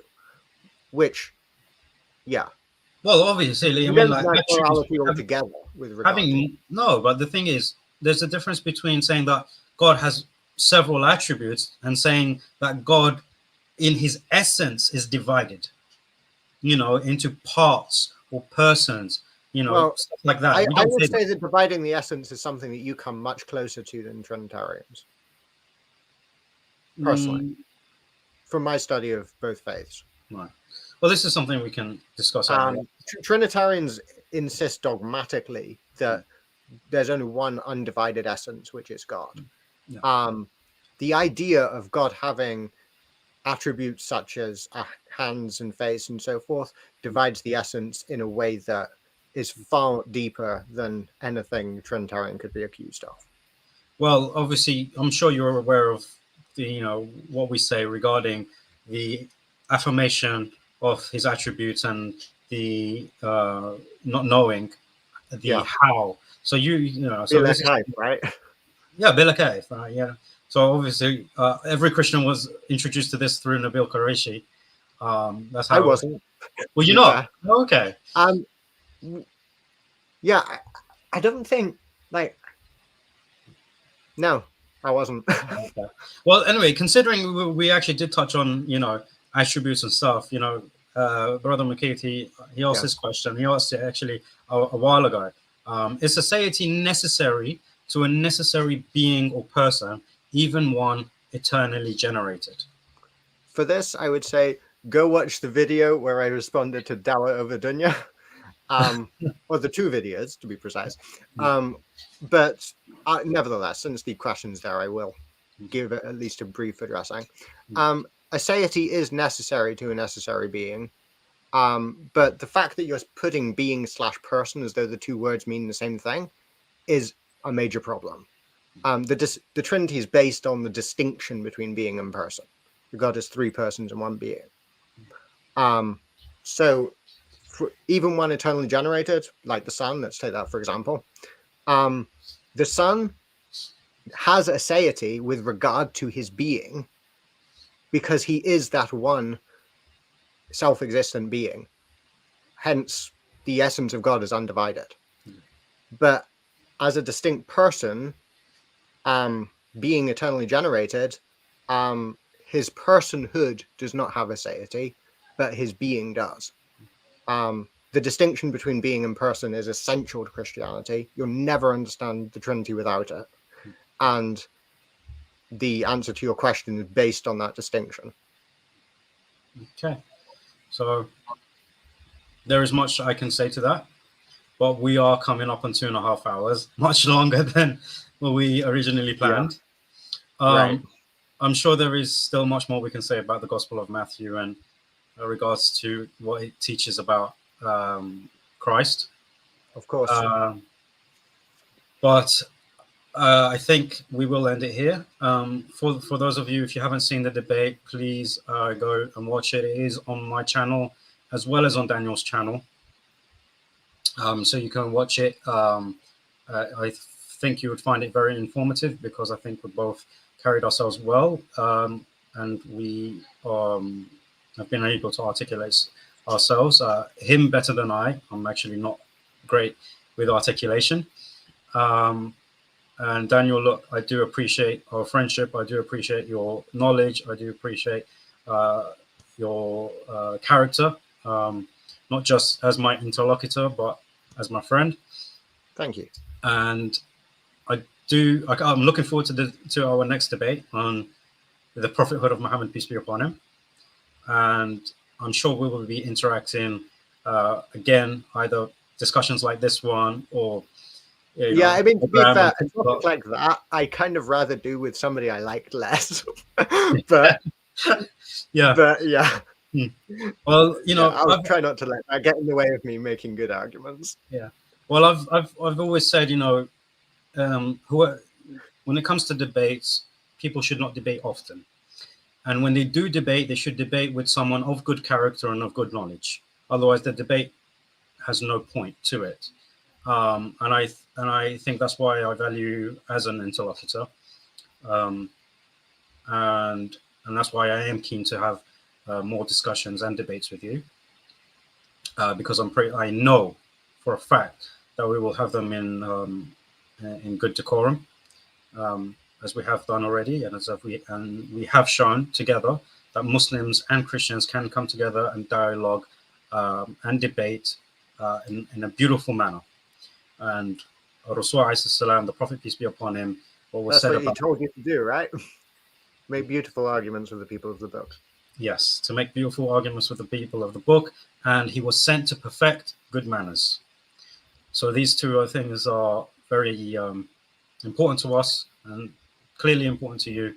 And yes, So Yeah, I would just like to add one thing. Yeah, sure.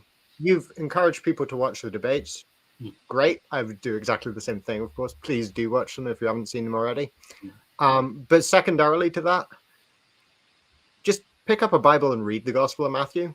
Where, whether you're a Muslim or a Christian who hasn't read it in a while, just read the text and listen to what it says and listen to what it teaches you about who Jesus is and what he is.